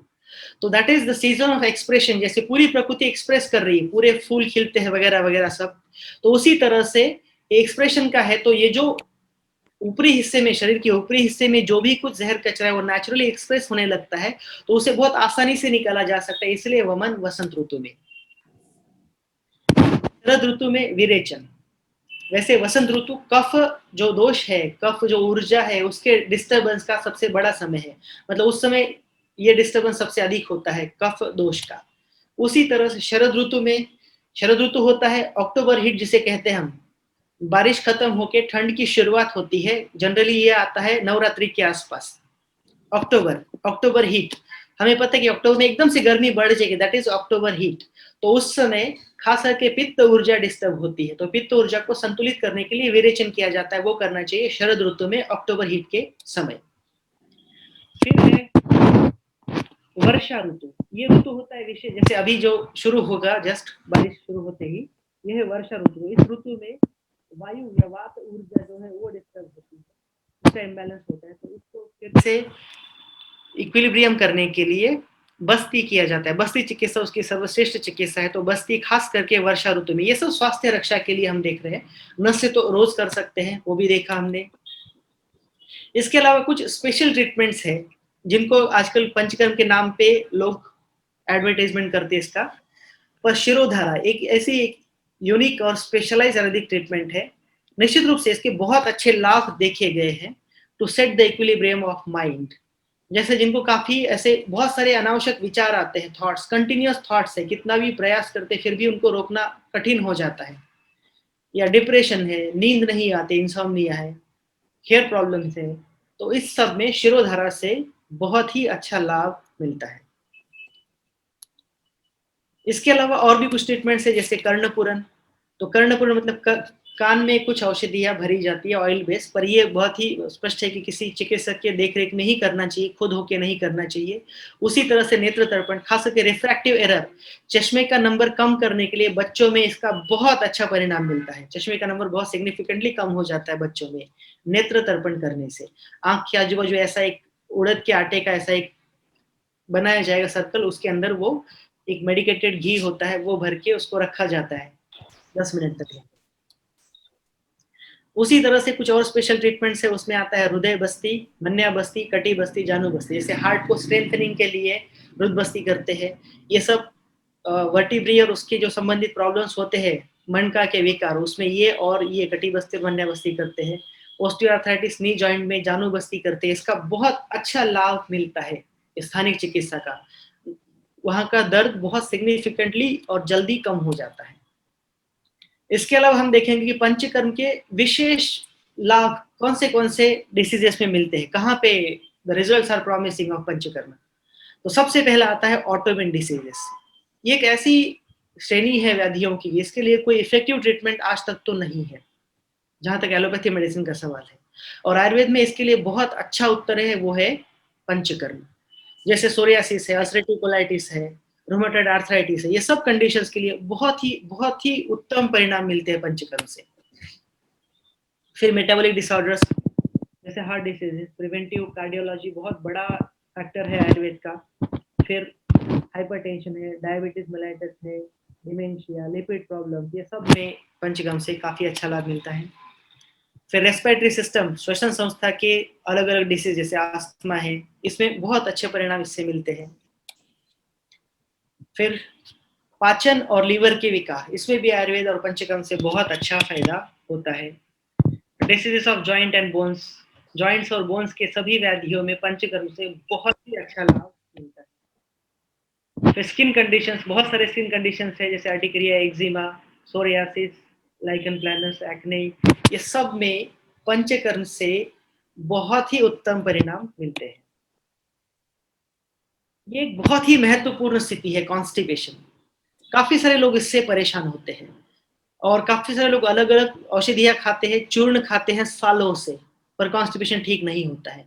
उसकी वास्तविकता ये है, समझिए इसे, कि कहा गया है कि किसी भी इंसान को भूख लगना, उसके बाद जो भी हम खाते हैं उसका पाचन होना और उसके बाद पेट साफ होना, ये तीनों चीजें प्राकृतिक है, कुदरती है, और वो प्राकृतिक ही होनी चाहिए, कुदरती ही होनी चाहिए, किसी प्रकार के सपोर्ट के बगैर, किसी प्रकार के मेडिसिन के बगैर। और दुर्भाग्यवश लोग सालों तक कुछ न कुछ चूर्ण खाते रहते कॉन्स्टिपेशन के लिए। हम देखते हैं हमारे यहाँ पे हमें काफी सारे पेशेंट्स है, इवन बच्चे भी आजकल बहुत बुरी तरह से कॉन्स्टिपेशन से परेशान हैं। तो ये सभी में खास करके बस्ती चिकित्सा से बहुत अच्छा लाभ होता है, कॉन्स्टिपेशन पूरी तरह से मिट जाता है। बस्ती की यही विशेषता है कि वो मेटाबॉलिज्म को नॉर्मलाइज करती है, और जैसे नॉर्मलाइज हो जाता है तो ये सब कुछ चीजें नॉर्मली अच्छी तरह से होने लगेगी। इसके अलावा जैसे गायनेकोलॉजिकल डिसऑर्डर, स्त्रियों की समस्याएं हैं, जैसे हेवी मेंस्ट्रुएशनल ब्लीडिंग है, पॉलीसिस्टिक ओवेरियन सिंड्रोम है, ओवेरियन सिस्ट है, vaginal infections, post menopausal syndrome है, फाइब्रॉइड से, इसमें भी आयुर्वेद चिकित्सा खास करके पंचकर्म से बहुत अच्छा लगता है। और साथ ही इनफर्टिलिटी में भी। फिर बहुत सारे साइकोलॉजिकल डिसऑर्डर्स है, मानसिक विकार, तो इनमें भी पंचकर्म से बहुत अच्छा लाभ होता है। पंचकर्म से एक विशेषता होती है कि पंचकर्म में हमने देखा कि शरीर में बहुत सारा कचरा जमा हो जाता है, तो आयुर्वेद की दृष्टि से वो एक तमोगुण आ जाता है और रजोगुण, 2 गुण का ये दोष है वैसे तो, तम और रज, तो उनको निकाल के जब सफाई होती है तो सात्विकता आ जाती है। तो इस तरह से ये पंचकर्म से ये संभव होता है और बहुत अच्छा लाभ उसमें मिलता है। इसके अलावा आजकल की सबसे बड़ी समस्या जो है जिसे कहा जाता है लाइफस्टाइल ओरिएंटेड डिसऑर्डर्स, जिस तरह की लाइफस्टाइल सब लोगों की है ओवरऑल, तो उसके चलते बहुत बड़ी-बड़ी समस्याएं लोगों को मिलती है। तो उन समस्याओं को का निराकरण भी पंचकर्म से बहुत ही अच्छी तरह से होता है। अच्छा, ये सब के अलावा खास करके बहुत सारे यूरोलॉजिकल डिसऑर्डर्स है, जैसे यहाँ लंबा लिस्ट दिया है, जैसे यूरिथ्रल स्ट्रक्चर है, ब्लैडर आउटलेट ऑब्स्ट्रक्शन है, इंटरस्टिशियल सिस्टाइटिस है, प्रोस्टेट है, रिकरेंट बार-बार होने वाला यूरिनरी ट्रैक्ट इन्फेक्शन है या multi drug resistant urinary tract infection है, हाइपोटोनिक ब्लैडर, ये सब कंडीशंस ऐसी है कि इन कंडीशंस के लिए यूरोलॉजी में आजकल की जो कन्वेंशनल ट्रीटमेंट है उसमें कुछ भी नहीं है, कोई प्रॉमिसिंग ट्रीटमेंट नहीं है इन सब के लिए। जबकि आयुर्वेद और पंचकर्म के सहारे इन सब की बहुत ही सफल चिकित्सा हो सकती है। तो उसके कुछ उदाहरण देखेंगे। स्वाभाविक है कि we being world's first and only Ayurvedic centre, हम काफी सारी चिकित्सा ऐसे डिसीज की हमारे सेंटर में करते हैं, and yet we have treated patients from almost more than 20 countries. लगभग 20 देशों से भी अधिक देशों के पेशेंट हमारे पास आए हैं आज तक, ये सभी कंडीशंस के लिए। तो ये उत्तर बस्ती नाम की एक चिकित्सा होती है, पंचकर्म की ही चिकित्सा है, पर ये हाईली स्पेशलाइज है, वैसे इसको कहा जाता है हाईली स्पेशलाइज यूरोलॉजिकल प्रोसीजर। तो इसमें क्या करते हैं, एक ऑयल बेस्ड मेडिसिन है, वो यूरिथ्रा में, यूरिन के रास्ते से ब्लैडर में इसे डाला जाता है। ये एब्सोल्युटली पेनलेस है, इसमें कोई तकलीफ नहीं होती, ना ही इसके लिए हॉस्पिटलाइज होने की आवश्यकता है। ट्रीटमेंट करके तुरंत पेशेंट अपना अपना काम भी कर सकते हैं। इस तरह से ये पूरी तरह से पेनलेस, ब्लडलेस है। और ये बहुत सारे ऐसे डिसीज है जिनके लिए सर्जरी कंपलसरी है, सर्जरी करने के बाद भी बहुत जल्दी से वो वापस आ जाते हैं। ऐसे बहुत सारे डिसीजेस पर ये ऐसी चिकित्सा है कि ये उन सभी बीमारियों को पूरी तरह से ठीक कर देती है, क्योर करती है। ऐसे कुछ उदाहरण भी आगे देखेंगे। उसे कहा जाता है उत्तर बस्ती या हाईली स्पेशलाइज्ड ट्रीटमेंट है, यूरोलॉजिकल ट्रीटमेंट, पंचकर्म का ही हिस्सा है। जैसे पुरुषों में किया जाता है ठीक उसी तरह से स्त्रियों में भी उत्तर बस्ती किया जाता है। उसके लिए कोई कैथेटर वगैरह डालने की आवश्यकता नहीं होती है, पर इसके जब परिणाम देखेंगे तो आपको इसका महत्व पता चलेगा। जैसे एक उदाहरण है, ये पेशेंट थी यूरिथ्रल स्ट्रक्चर की। यूरिथ्रल स्ट्रक्चर डिसीज ऐसा है कि जिसमें यूरिन की पाइप ब्लॉक हो जाती है। तो यूरिन की पाइप जब ब्लॉक होती है उसे कहा जाता है यूरिथ्रल स्ट्रक्चर। तो इसकी सर्जरी होती है, उसके अलग अलग सर्जिकल प्रोसीजर्स होते हैं, जैसे या तो सरिया डाल के खोलेंगे, डायलिटेशन कहते हैं उसे, या फिर दूरबीन की सर्जरी, सिस्टोस्कोपिक सर्जरी, उसको विजुअल इंटरनल यूरेथ्रोटोमी कहते हैं, VIU। स्कोप डालेंगे अंदर, फिर वो कट करके जो कॉन्स्ट्रिक्शन है उसको अंदर से कट करके खोला जाता है दूरबीन से। फिर तीसरा होता है यूरेथ्रोप्लास्टी, ये तो मेजर सर्जरी है। इसमें से कुछ भी करो, जनरली स्ट्रक्चर 1 साल में वापस आ ही जाता है। इसलिए इस बीमारी के बारे में यूरोलॉजी में ऐसी मान्यता है, कहा जाता है कि once is a structure always is a structure. किसी इंसान को एक बार स्ट्रक्चर हो जाए तो वो स्ट्रक्चर जीवन भर उस इंसान के साथ रहता है। अभी आयुर्वेद में क्या है, जैसे ये पेशेंट का उदाहरण देखते हैं हम, कि इनको लगभग 2001 से, मतलब हमारे पास आई थी 2013, मतलब लगभग 12 साल से तो उनको स्ट्रक्चर था। हर 6 महीने पे डायलिटेशन, सरिया डाल के खोलना पड़ता था यूरिन की पाइप को, नहीं तो यूरिन रुक जाता था। ऐसे ही दुर्भाग्यवश 15 अक्टूबर 12 को यूरिन पूरी तरह से रुक गया उनका, और फिर उनको पेट में ऊपर से छेद करके कैथेटर डालना पड़ा यूरिन निकालने के लिए, क्योंकि नीचे से पूरा ब्लॉक हो गया था। फिर काफी सारे इन्वेस्टिगेशन के बाद उनको एरिथ्रोप्लास्टी, बहुत बड़ा ऑपरेशन होता है, वो एडवाइस किया गया यूएस कैलिफोर्निया में।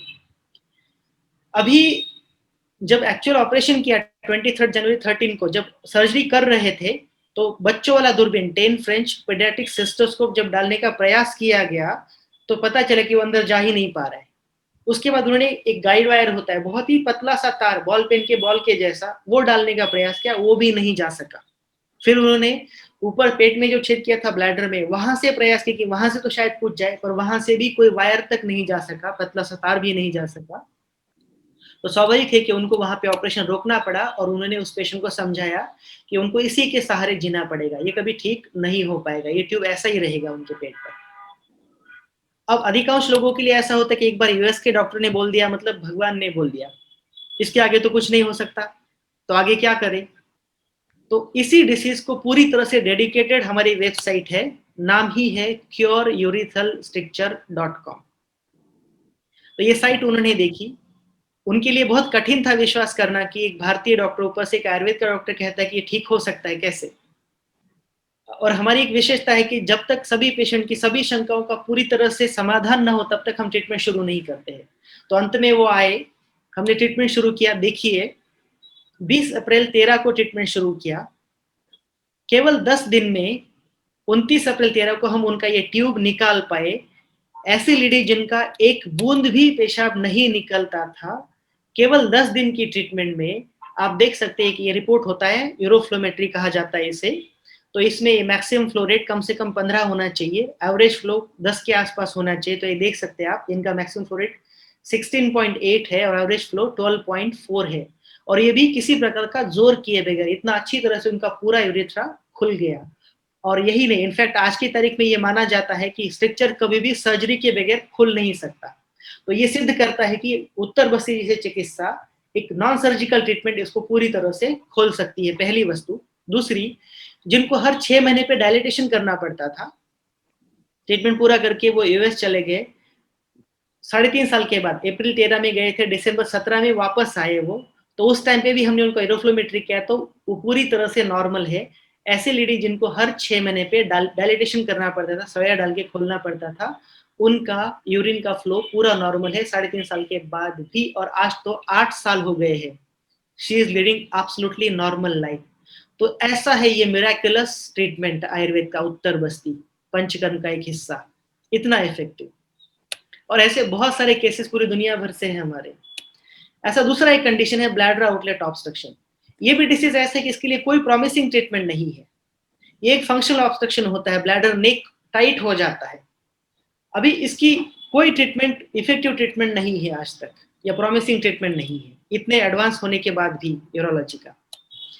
तो हमारे पास यही कंडीशन का एक पेशेंट आया था ऑस्ट्रेलिया सिडनी से। ये यंग लड़का, बचपन से कोई ना कोई समस्या थी, बहुत सारा इलाज किया था, कोई आउटकम नहीं आया। अंत में हमारे पास आया और आयुर्वेदिक ट्रीटमेंट ये सब उत्तर बस्ती और साथ में योग बस्ती की चिकित्सा, पूरी पंचकर्म की चिकित्सा से ये बहुत ही अच्छी तरह से ठीक हो गए। इनकी स्थिति ऐसी थी कि कितना सारा जोर लगा कि मुश्किल से 50 ml जितना यूरिन निकलता था। And now that guy is leading absolutely normal life after this treatment.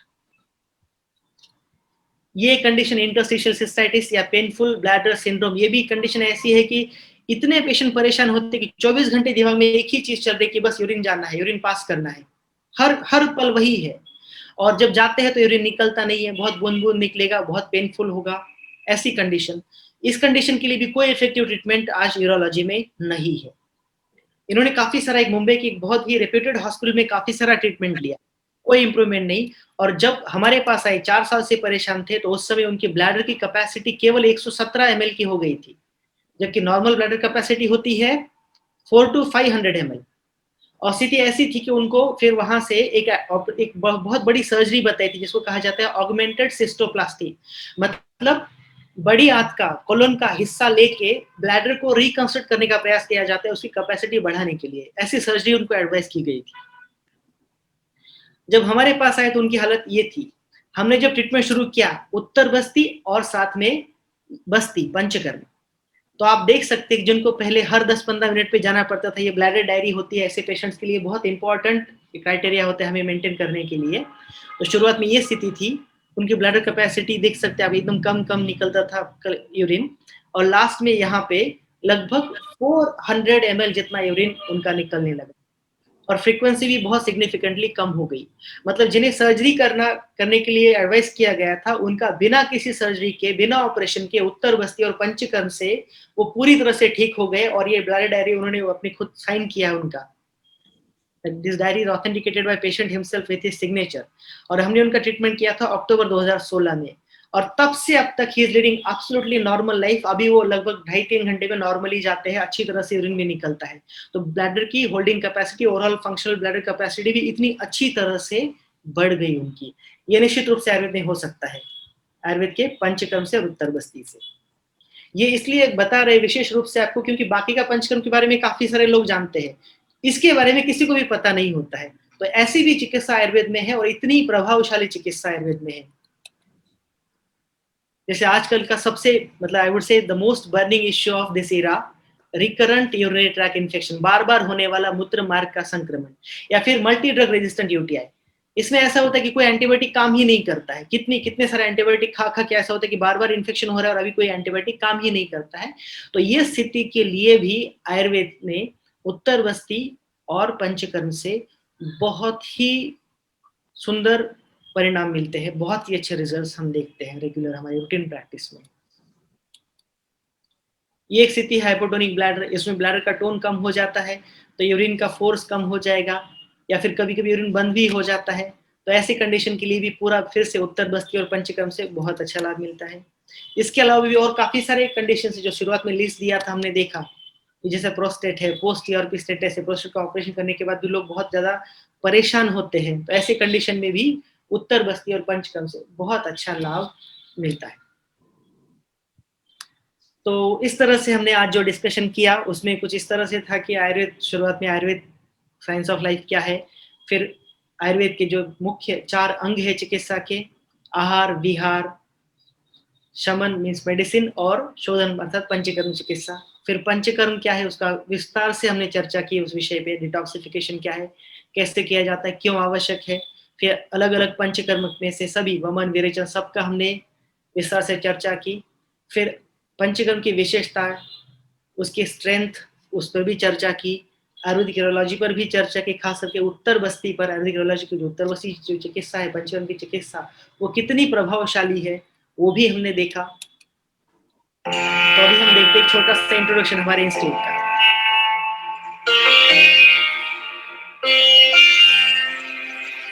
Welcome to Brahma Ayurved, Gujarat's first ever multi-speciality Ayurvedic hospital with world-class standards.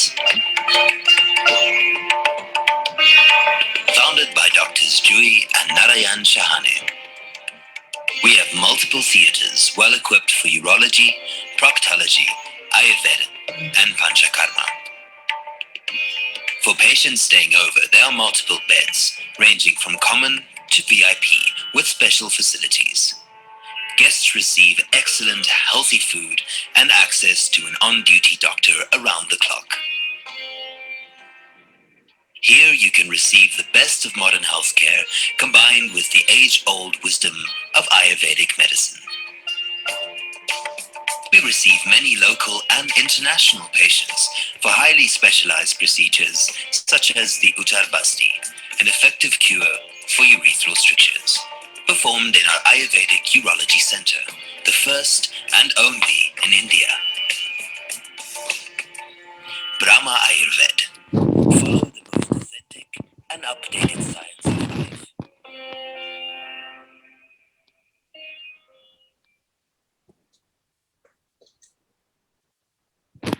जैसे पंचकर्म के लिए है, यूरोलॉजी के लिए तो आते ही है, वैसे यूरोलॉजी के लिए हमारे पास अब तक काफी सारे देशों के डॉक्टर्स भी आए हुए हैं सीखने के लिए, और खास करके ये खास पंचकर्म का सेशन है, इसलिए एक टीम आई थी जापानीज डॉक्टर्स की टीम पंचकर्म सीखने के लिए। तो उनका हमने यहाँ पे बहुत ही प्रैक्टिकल कोर्स कराया, पंचकर्म उन पे ही कराया था।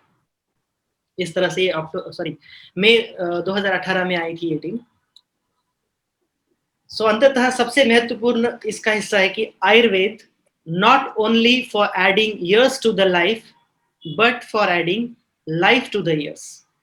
आयुर्वेद बस जीवन के साल नहीं बढ़ाता है, तो जो भी साल है उनमें जीवन भरता है। Ayurveda is for adding life to the years, ये विशेषता है आयुर्वेद की। So thank you everybody for patient listening, and I would like to especially thank Leena ma'am for inviting me for this session and giving me this opportunity ये सब share करने के लिए। सब कुछ जो भी ज्ञान है आयुर्वेद का, हम तो हमेशा तैयार है कि आयुर्वेद का ज्ञान सब लोगों को अच्छी तरह से और ऑथेंटिक नॉलेज सब जगह पे पहुंचे।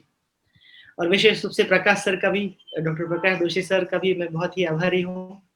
वो हमसे बहुत सालों से जुड़े, दोनों ने मिलकर हमें बहुत अच्छी तरह से गाइड किया है यहाँ एस्टैब्लिश होने के लिए, गुजरात में खास करके।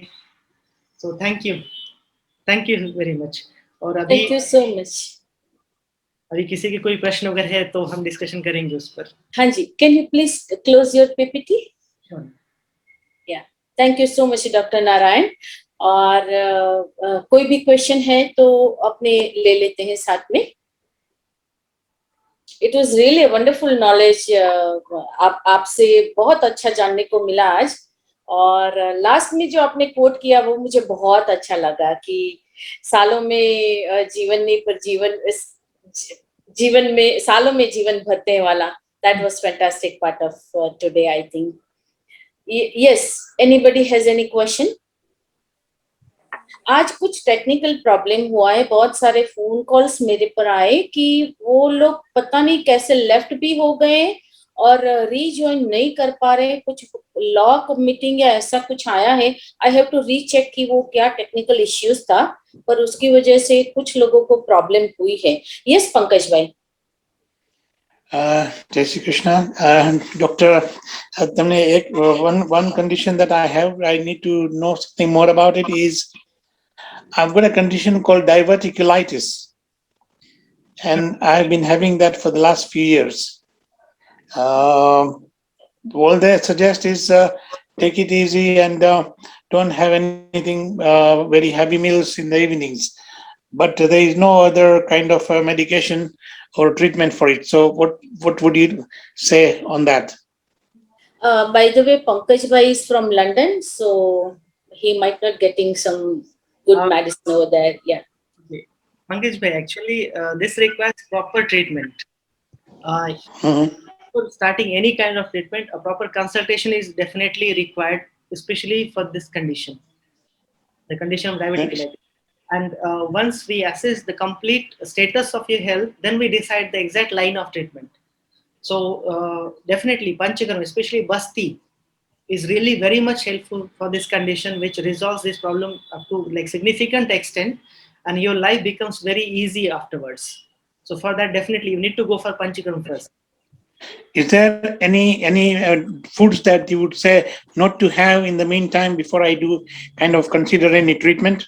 Definitely better to avoid yogurt and curd. Okay. Because that quickly causes inflammation inside. That is the worst thing. So better to avoid curd or yogurt in any form. In any form. Okay. The rest of the things are fine. Like already we discussed that your breakfast must be proper, lunch must be fine and proper, and you should eat very little and as early as possible for dinner. So that definitely. Sure. Okay. Thank you so much. Sorry, one more thing. You can add some shunti in your diet. Especially whenever you are having milk, add some sunt to that. That definitely. Okay. Okay. Irrespective of what time of the day. Yes. Okay. Thank you. You have milk, add some sunt to that. Okay. Lovely. Thank you so much. बस यही है कि घर के ही कुछ चीजों से हम लोग अपना कैसे कर सकते हैं। आपने बहुत अच्छे से बताया, पर कुछ होमली टिप्स अगर भी बता देते तो that would be going to help us, कि आपके पास आने से पहले भी हम घर पे कुछ कर सकते हैं। और दूसरा मेरा क्वेश्चन था, एक कोर्स चलता है काचू एज साचू, वो लोग डेली कुछ एनिमा लेने को बोलते हैं, तो is that advisable to take enema daily? आप क्या सजेस्ट करते हैं? Not at all. देखिए वही बात है कि जैसे intestine has got their own lubrication intestine, और अगर उसमें हम कोई जैसे अपने to criticise anybody, but naturopathy में क्या करते हैं कि वो नीम के काढ़े का वगैरह कुछ या सोप वाटर का एनिमा डेली लेते हैं। तो उससे क्या होता है, जैसे विंटर में अगर हम बार बार साबुन से हाथ धोएंगे तो स्किन ड्राई होती है, तो बिल्कुल ऐसा ही होता है कि इंटेस्टाइन अंदर से ड्राई होने लगते हैं। That is one of the important reason for constipation, कि स्किन ड्राई होने लगेगी अंदर की इंटेस्टाइनल म्यूकोजा। तो उस समय तो अच्छा लगेगा, वो फ्लश हो गया, पर नया मल बनेगा, जो भी बनेगा वो फिर से चिपकेगा। तो वो कभी भी एडवाइजेबल नहीं है। जब आयुर्वेद का बस्ती भी जो होता है, 2 प्रकार बताया है कि रात का बस्ती होता है, दैट इज अनुवासन बस्ती, वो ऑयल बेस ही है पूरा, और सुबह का नीरो बस्ती होता है, उसमें काढ़ा होता है वगैरह सब चीजें होती है। तो उसमें भी उसका क्वार्टर पार्ट तो कंपलसरी ऑयल बेस्ड मेडिसिन का होता ही है। तो वो बहुत महत्वपूर्ण है। और वैसे भी वात दोष जो है उसकी चिकित्सा बस्ती से होती है, और वात दोष की चिकित्सा में स्नेह अर्थात कोई भी ऑयल अत्यंत महत्वपूर्ण है। तो ये डेली नहीं लेना कभी भी अच्छा डेफिनेटली नहीं है। तो आइडियली कितने इंटरवल पे लेना चाहिए? वैसे बस्ती चिकित्सा अगर स्वास्थ्य रक्षा के लिए करे तो साल में एक बार, वर्षा साल में एक बार, दिवाली की सफाई की तरह। हाँ, वर्षा ऋतु में। अच्छा अच्छा। डिटॉक्स- और सबसे महत्वपूर्ण चीज है कि detoxification is a natural process again, वो रोज हम करते ही है। डिटॉक्सिफिकेशन नेचुरली हो ही रहा है सबके शरीर में। हाँ, पर जो कुछ पीछे छूट जाता है उसके लिए साल में एक बार अलग अलग प्रोसीजर्स बताए हैं, तो वो करने हैं साल में एक बार। आइडियली पंचकर्म कराने आना चाहते हैं कोई, तो कितने दिनों का वो ड्यूरेशन चाहिए? डिपेंड्स। पंचकर्म में अधिकतर देखिए, पंचकर्म में जो 5 कर्म देखे ना हमने, उसमें से ऐसा है कि एक साथ पांचों कर्म किसी इंसान के कभी भी नहीं हो सकते। तो पांचों में से उनकी स्थिति के लिए जो सबसे बेस्ट है वो चुना जाता है। तो अधिकतर, जैसे पहले ही बात हो रही थी कि अधिकतर व्याधियां जो होती है आजकल वो वात दोष के डिस्टर्बेंस से होती है, तो उसकी श्रेष्ठ चिकित्सा बस्ती है। तो बस्ती में ये भी फायदा है कि उसके साथ बहुत सारे रेस्ट्रिक्शन, जैसे वमन या विरेचन में बहुत सारे रेस्ट्रिक्शंस होते हैं, उस तरह के रेस्ट्रिक्शंस बस्ती के चलते नहीं होते हैं। इसलिए अधिकांश जगह पर बस्ती ही किया जाता है। तो बस्ती का जो कम शॉर्टेस्ट जो कोर्स है वो 7 दिन का होता है, तो योग बस्ती कहते हैं। तो 7 days। दिन का समय चाहिए। और मुझे लगता है कि आयुर्वेद का ये ट्रीटमेंट थोड़ा सा डरावना क्यों है? जैसे वॉमिटिंग कराना, डायरिया करवाना, फिर लास्ट में जो आपने रक्त मोक्षण वाला कुछ था, सिम्स वेरी स्कैरी। एक्चुअली हम डरावना कुछ भी नहीं है। जैसे वमन कराते हम या विरेचन कराते, देखिए इसकी विशेषता क्या है। खास करके विरेचन, जैसे विरेचन जब कराते तो normally if a person is suffering with diarrhoea, अगर 4-5 लूज मोशन हो जाए तो शरीर में वीकनेस होती है, डिहाइड्रेशन के साइंस दिखेंगे, ये सब होता है। हम विरेचन कराते हैं, हमारे पेशेंट्स मतलब लिटरली 30 बार जाते हैं वॉशरूम, 30 बार परगेशन होता है, पर फिर भी उनमें डिहाइड्रेशन का एक भी साइन या सिम्टम नहीं दिखता है। ये विशेषता है, क्योंकि शरीर से जो बाहर जा रहा है ना, वो कोई वाइटल फ्लूइड्स नहीं है, वो शरीर से जो बाहर निकल रहा है वो कचरा है, जहर है। वो सबसे बड़ी विशेषता है इसकी। हमारे पास रिकॉर्डेड है सभी। कभी भी ब्लड प्रेशर भी कभी डाउन नहीं होता है। इनफैक्ट इतने 32 बार जाके आता है पेशेंट, 32 बार लूज मोशंस होते हैं, और फिर भी उसका ब्लड प्रेशर प्रॉपर नॉर्मल पे बना रहता है। ये विशेषता है पंचकर्म की, क्योंकि शरीर से बाहर जो जा रहा है वो कचरा जा रहा है, जहर जा रहा है, वाइटल फ्लूइड्स नहीं जाते हैं। इसलिए वो डराना नहीं होता है कभी भी। Okay, any question from the audience? Yes, Dr. Kruti from America, you can ask your question. Unmute yourself. Yes. Hi. Yes. Hi, it was a very nice lecture. And I'm a pediatric endocrinologist in the US, and I see a lot of patients who have kids with type 1 diabetes, type 2 diabetes, maybe a lot of them pre-diabetes. So do you have any, and the treatment right now is medications, metformin, insulin for the kids. So do you have, other than the medication, because then we're putting these little kids on lifelong medication. So any suggestion for reducing their blood glucoses? Actually, sorry ma'am, but I'm not the expert to talk on this particular issue with authority. But yes, there are some people who are treating this kind of conditions very effectively with panchakarma and certain medicines of Ayurveda. So definitely, if you are interested, like you can contact me directly. I'll divert you to those experts. But yes, we have. And the concept of diabetes in Ayurveda, it is the concept of prame. It is not the concept of diabetes as such. It's not only the hyperglycemia. We need to address the whole glucose metabolism. This is how we treat the diabetes in Ayurveda. So it's not limited up to only the hyperglycemia. But I think the experts should comment on that. That's not my expertise. Yeah, she's from my extended family, so definitely I'll share your number and she can talk to you. Definitely, I'll cooperate with her to share the person sitting besides her is my sister-in-law. Prakash की बहन है वो. तो या वो लोग बात कर लेंगे। नमस्ते नारायण जी। जी जी। I have a Anybody question. else? Someone has raised a hand. I have Varsha Pandya. Yes. question. Mitabin, can I take Varsha Pandya first? Yes, Varsha, ask your question. Hello Narayan ji, अगर किसी को अर्ज इमरजेंसी हो, जैसे अर्ज incontinence बोलते हैं इसको, और काम करते करते किसी को अगर से यूरिन पास करने की इच्छा हुई और बाथरूम तक वो जाने में भी दिक्कत होती है, कभी कभी ऐसा होता है, तो क्या इसकी ट्रीटमेंट आपके यहाँ हो सकती है? डेफिनेटली होती है अर्ज इनकॉन्टिनेंस की ट्रीटमेंट। अभी के लिए आप एक शुरू कर सकते हैं, आप घर पे ही शुरू कर सकते हैं। एक चीज जिसे एक टिपिकल एक्सरसाइज होती है, केगल्स एक्सरसाइज कहते हैं। मतलब आपको करना क्या है कि आपके एनस को अंदर खींच लेना है पूरी शक्ति से। वो बैठ के भी कर सकते हैं, लेट के भी कर सकते हैं। पूरी शक्ति से अंदर खींच लीजिए, उसे घड़ी देख के पूरा 1 मिनट के लिए पकड़े रखना है।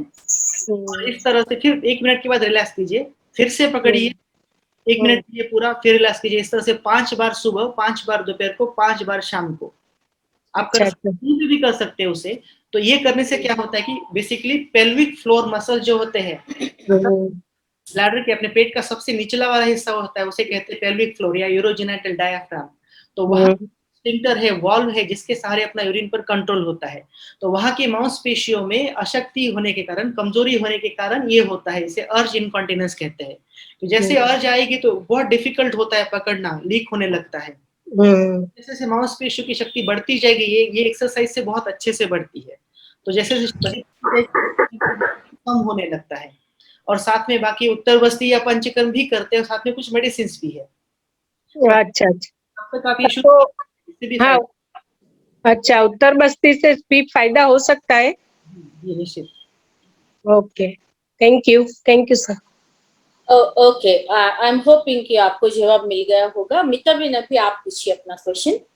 हाँ, आपने बताया कि वो बच्चों में जो रिफ्रैक्टिव एरर है ना, वो कम हो सकता है। वो मीनिंग वो बच्चे लोग को जो आईबॉल बड़ा रहता है उसके हिसाब से जो माइनस नंबर रहता है, तो वो भी ट्रीट हो सकता है? जी, बहुत अच्छे से होता है। फिर से वो भी मेरे एक्सपर्टीज नहीं है, पर काफी सारे लोग उसको बहुत अच्छे से प्रैक्टिस करते हैं। तो आप कुछ डिटेल्स मतलब शेयर करेंगे आपके साथ। ये डॉक्टर मीता शाह है, पीडियाट्रिशियन बॉम्बे से। अच्छा। और अभी जो कृति ने क्वेश्चन पूछा उनकी मदर है। तिप्पल दवे, आपने भी हैंड रेज किया है, you just ask your question. Yes ma'am, yes ma'am. First of all thank you so much sir, आपने बहुत अच्छी सारी इंफॉर्मेशन दी, उसके लिए बहुत बहुत थैंक्स अ लॉट। मुझे सबसे पहले ये पूछना था, पंचकर्म जो करना है, तो जो आपने 7 डेज बताया, तो 7 डेज के लिए क्या आपके यहाँ क्लिनिक में रहना होता है या हम घर पे रह के भी कर सकते हैं?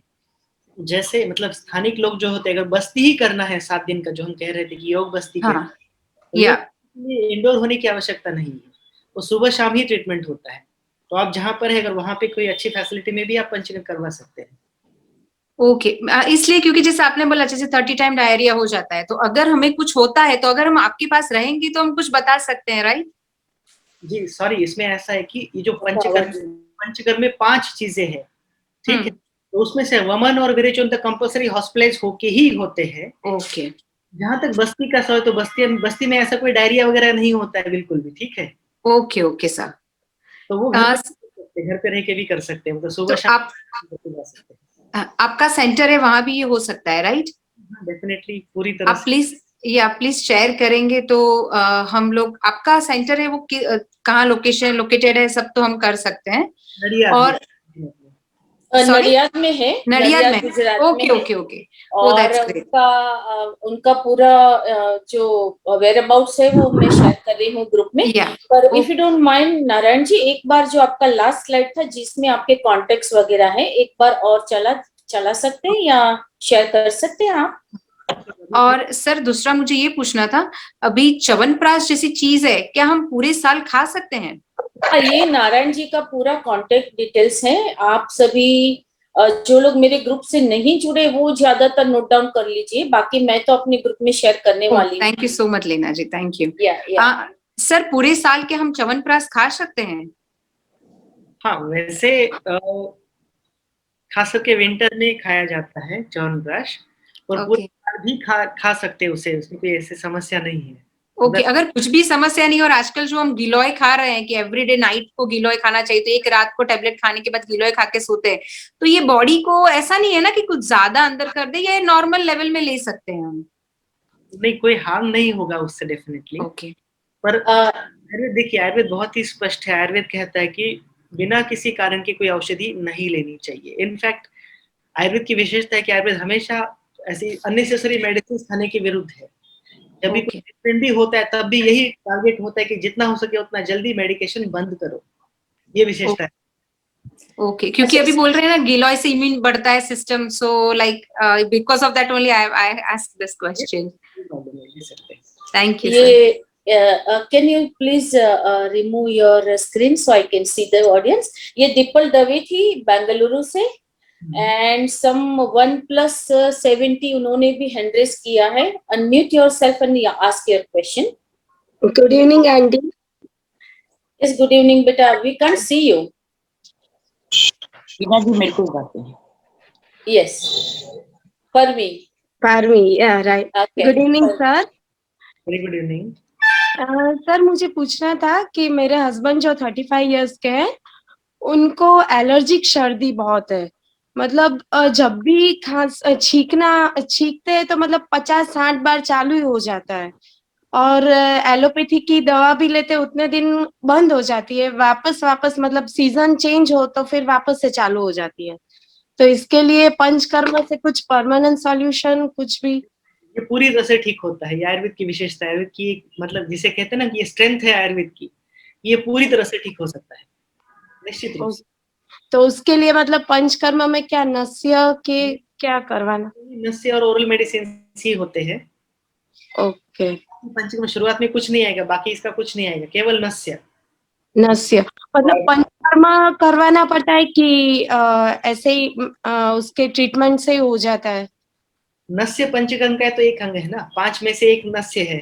हाँ, ठीक है, वही पंचकर्म हुआ उनके लिए। तो ओके और साथ में बाकी कुछ औषधियां होती है, उसी से लगभग पूरी तरह से क्लियर हो जाता है ये। Okay okay, thank you sir. ये भी परमी मेरी एक्सटेंडेड फैमिली से है, एंड दे आर फ्रॉम सूरत, तो शायद घर से ही कुछ अभी कर सकते हैं, तो वैसा सजेस्ट करें, बाकी तो वो आ ही जाएंगे। नस्य अभी घर पे शुरू कर सकते हैं आप। अणु तेल का नस्य शुरू कीजिए, जैसे वीडियो में दिखाया था ना, हाँ, नस्य करने। तो वैसे तिल का तेल, अणु तेल मिल जाएगा। अणु तेल का ड्रॉपर बॉटल ही मिलता है, अणु तेल। तो अणु तेल जो होता है ना, उसका ड्रॉपर बॉटल मिलेगा। वो उसी तरह से कप में एक उबलता हुआ पानी लेके उसमें रखना है, अच्छे से गर्म करना है उस ऑयल को, और फिर दोनों नॉस्ट्रिल में ये नेजो सेप्टम को टच करके 4-4 बूंदे डालनी है। ओके, करके फिर 5 मिनट के बाद गर्म पानी से गार्गलिंग करना है, और तो हो सकता है थोड़ा स्टीम लेने का। ऐसे 2 बार करना है सुबह शाम। प्लस एक अणु तेल का बोतल उनको कहना है कि कंटिन्यूस अपने साथ रखे पॉकेट में। ओके, हर घंटे पे एक ड्रॉप दोनों नॉस्ट्रिल में डालना है, तो बिना गर्म किए। ओके, हर घंटे पे 1 ड्रॉप। अगर ये करते रहेंगे तो इरिटेशन कम होती जाती है और वो बंद हो जाएगा। मतलब इससे भी काफी अच्छा फायदा होगा उनको, इतनी 2 चीजें करना। और बंद हो जाए फिर मतलब ये बंद कर देना है कि चालू ही रखना है? बंद होने के बाद भी काफी समय तक चालू रखना पड़ेगा, जब तक जो नेचुरल म्यूकोसा होता है, नाक के अंदर की स्किन की स्ट्रेंथ बढ़े नहीं तब तक।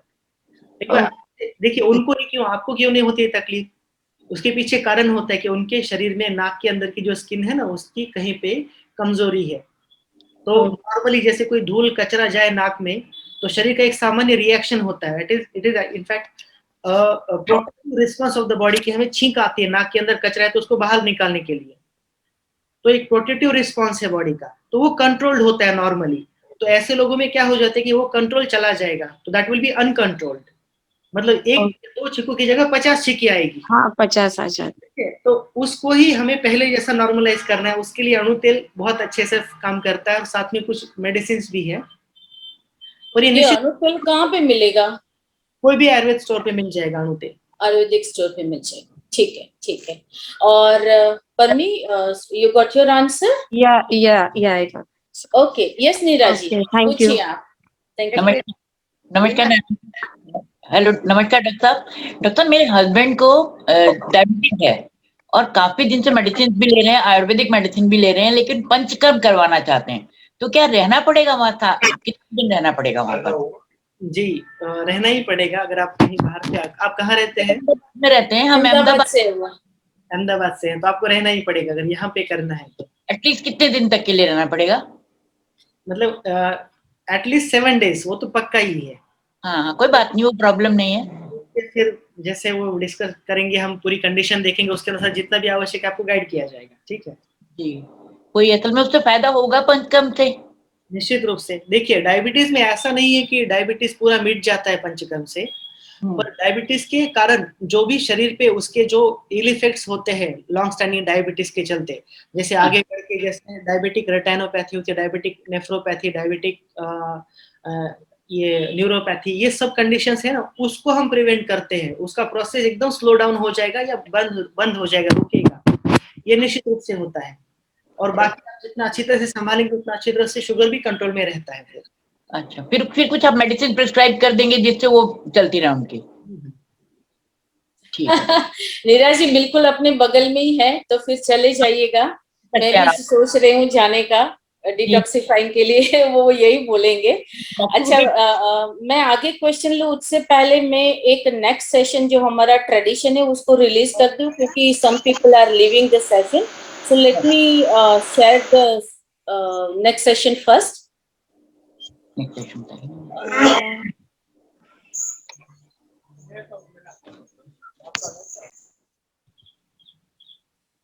ही मिनट.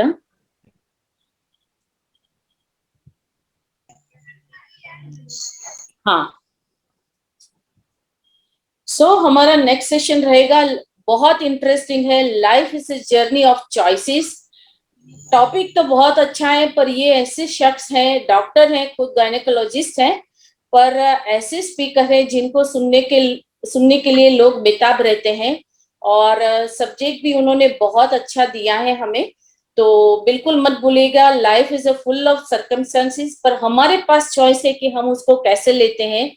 तो जरूर अपने दोस्त, अपने फैमिली के साथ नेक्स्ट सेशन में जुड़िएगा. और it will be from doctor Mukesh Bavishi. Ahmedabad और रोटेरियन तो सभी उनको जानते हैं, पर बहुत नामी पर्सनालिटी है. तो मेरी रिक्वेस्ट है सबसे कि जरूर जुड़िएगा. कोई एक लास्ट क्वेश्चन अगर है तो ले सकते हैं, क्योंकि इट्स ऑलरेडी 6:30. तो कोई किसी को क्वेश्चन है तो हैंड रेज करें. I think we have answered all the questions. જયશ્રીબેન તમને કઈ પૂછવું છે? અનમ્યુટ કરો, તમારો માઇક અનમ્યુટ કરો. ના તમારા માઇક ને પહેલા ખોલવો પડશે. માઇક ની નિશાની છે ને એના પર ટચ કરો. હા, હવે બોલો. યસ. આપણે અસ્થમામાં જે આ પોરાકોટ અને આ બે લેવાની કીધી છે, તો કાયમ લેવાથી ફાયદો થાય કે પછી એક એની આદત પડી જાય? એને આયુર્વેદિક કઈ ખરું? કઈ દવા છે? એ દેખાતું નથી, તમે નામ બોલો જયશ્રીબેન. પોરાકોટ પંપ છે. પોરાકોટ. હા. પોરાકોટ, ઓકે. અને બીજો આ છે પંપ. હવે રોજના ડબલ ડોઝ થઈ ગયા છે, પછી લઈએ એટલે 2 કલાક સારું રહે. 2 કલાક સારું રહે, પાછી તકલીફ થઈ જાય. તો આયુર્વેદમાં કોઈ એવી રીતે નાશ લેવી કે કઈ એનાથી ફેર પડે, અથવા કોઈ डाइटમાં फेरफार करवो? डाइट में तो जैसे दही और दही की चीजें पूरी तरह से बंद कीजिए आप. ये तो बंद है. फिर वासी वस्तुओं. हाँ. और इसके लिए ना अगर आप प्रॉपर ट्रीटमेंट लेते हैं तो बहुत अच्छा फायदा होगा. एक आपको बता के रखता हूँ अभी जो आप घर पे कर सकते हैं. मार्केट में कहीं पे भी आपको महानारायण तेल मिल जाएगा. महानारायण तेल लेना है, उसको एक कटोरी में ले लीजिए. उसमें सिंधो मिठू डालना है, एक 2 चिपटी जितना, 2 चिपटी सिंधो मिठू. उसको गर्म करके जितना आप गरम सह सकते हो उतना गरम तेल से छाती पे मालिश करनी है। गरम तेल से छाती पे मालिश करनी है, महानारायण तेल में सिंधव मिला के छाती पे और पीठ पे भी, दोनों साइड पे, और अच्छे से मालिश करके उसके बाद सेक करना है उस पे। गर्म पानी के बैग से या हीटिंग पैड से सेक कीजिए, दिन में 2 बार कम से कम कीजिए, सुबह और शाम को। तो उससे आपको ये पंप लेने का जो है ना वो फ्रीक्वेंसी कम हो जाएगी, उसकी कम से कम आवश्यकता पड़ेगी आपको। मालिश और सेक से जो ये पाइप जो होते हैं ना अपने ब्रोंकस कहते हैं, वो टाइट हो जाते हैं या सूजन आती है अंदर से, तो मालिश सेक से वो रिलैक्स होने लगते हैं। तो उस रिलैक्स होंगे तो आपको सांस लेने में बहुत आसानी होगी, पंप की कम से कम आवश्यकता पड़ेगी, क्योंकि इसके काफी सारे साइड इफेक्ट्स भी होते हैं। और नास भी ले सकते हैं? नास ले सकते हैं, नास भी ले सकते हैं, नास में तकलीफ नहीं है ना? नहीं। Okay, so Nikita, it will be a last question from your side and then we'll conclude the session. Yes, Nikita? Unmute yourself, beta. हाँ, thank you very much. Sir, thank you for this wonderful session. और मुझे ये पूछना था कि अणु तेल जो आपने बोला वो बच्चों को लगा सकते हैं कि नहीं? बच्चों को भी दे सकते हैं, लेकिन 6 साल का है बच्चा तो उसको कर सकते हैं? कर सकते हैं, बिकॉज उसको थोड़ा जुकाम का प्रॉब्लम रहता है, अभी ये मुंबई की बारिश में तो उसको बहुत तकलीफ होती है। तो बच्चों के लिए just 1 drop. Just 1 drop. Okay, in both the nostrils एक ड्रॉप लगा के उसको टिल्ट कर देना है। Yes, okay okay, thank you so much. So let's conclude the session. Thank you so very much, Dr. Narayanji. I have really have no words to say other than thank you. But आपने बहुत अच्छे से knowledge share किया और हमारे सभी दर्शकों की क्वेरीज भी आपने बहुत अच्छे से सॉल्व की। मुझे तो आपका नॉलेज पता ही है, बहुत थरो नॉलेज आप रखते हो और आपका जो ब्रह्मा आयुर्वेदा सेंटर है वो भी मेरा देखा हुआ है, बहुत अच्छे एडवांस लेवल पे आपने किया है और बहुत सारे फॉरेनर्स आपके यहाँ आते हैं ट्रीटमेंट लेने, मैंने काफी बार ये सब कुछ देखा हुआ है। आज आपने टाइम निकाल के हमारे दर्शकों के लिए अच्छे से नॉलेज स्प्रेड किया, उसके लिए बहुत बहुत धन्यवाद, थैंक यू सो मच। और मैं समझ रही हूँ आपकी काफी सारी कॉन्टेक्ट डिटेल्स हैं, मैं अपने ग्रुप में शेयर करूंगी और मुझे लगता है कि बहुत अच्छे से नॉलेज शेयर किया। Prakash want to say something, I think. Okay, first of all, I have attended this session and it was even for me being an allopathic doctor, we know our limitations and I had come across nearly more than 15 to 20 cases totally of piles, fistula as well as urinary tract strictures, UTI strictures, urethral strictures, and most of rather all of them being treated very nicely. Some of my friends from USA has been also operated for the piles. They are very happy with the results. They all are very happy. They all are happy, and I believe you know even very thorough and very good knowledge of Ayurvedic, and you know the limitations of allopathy as well as Ayurvedic, and you have balanced everything very nicely. I must give the congratulations to you and thank you. Thank you so much, Narayanji. Thank you so much. Thank you everyone and do not forget to join in next session. बहुत अच्छा सुनने को मिलने वाला है. So I am very much eager to listen Dr. Mukesh Bhavishi. So don't forget, join with your friends and family. Thank you so much, Narayanji, once again, and thank you all for joining today. Thank you very much. Let's end the session here. Thank you.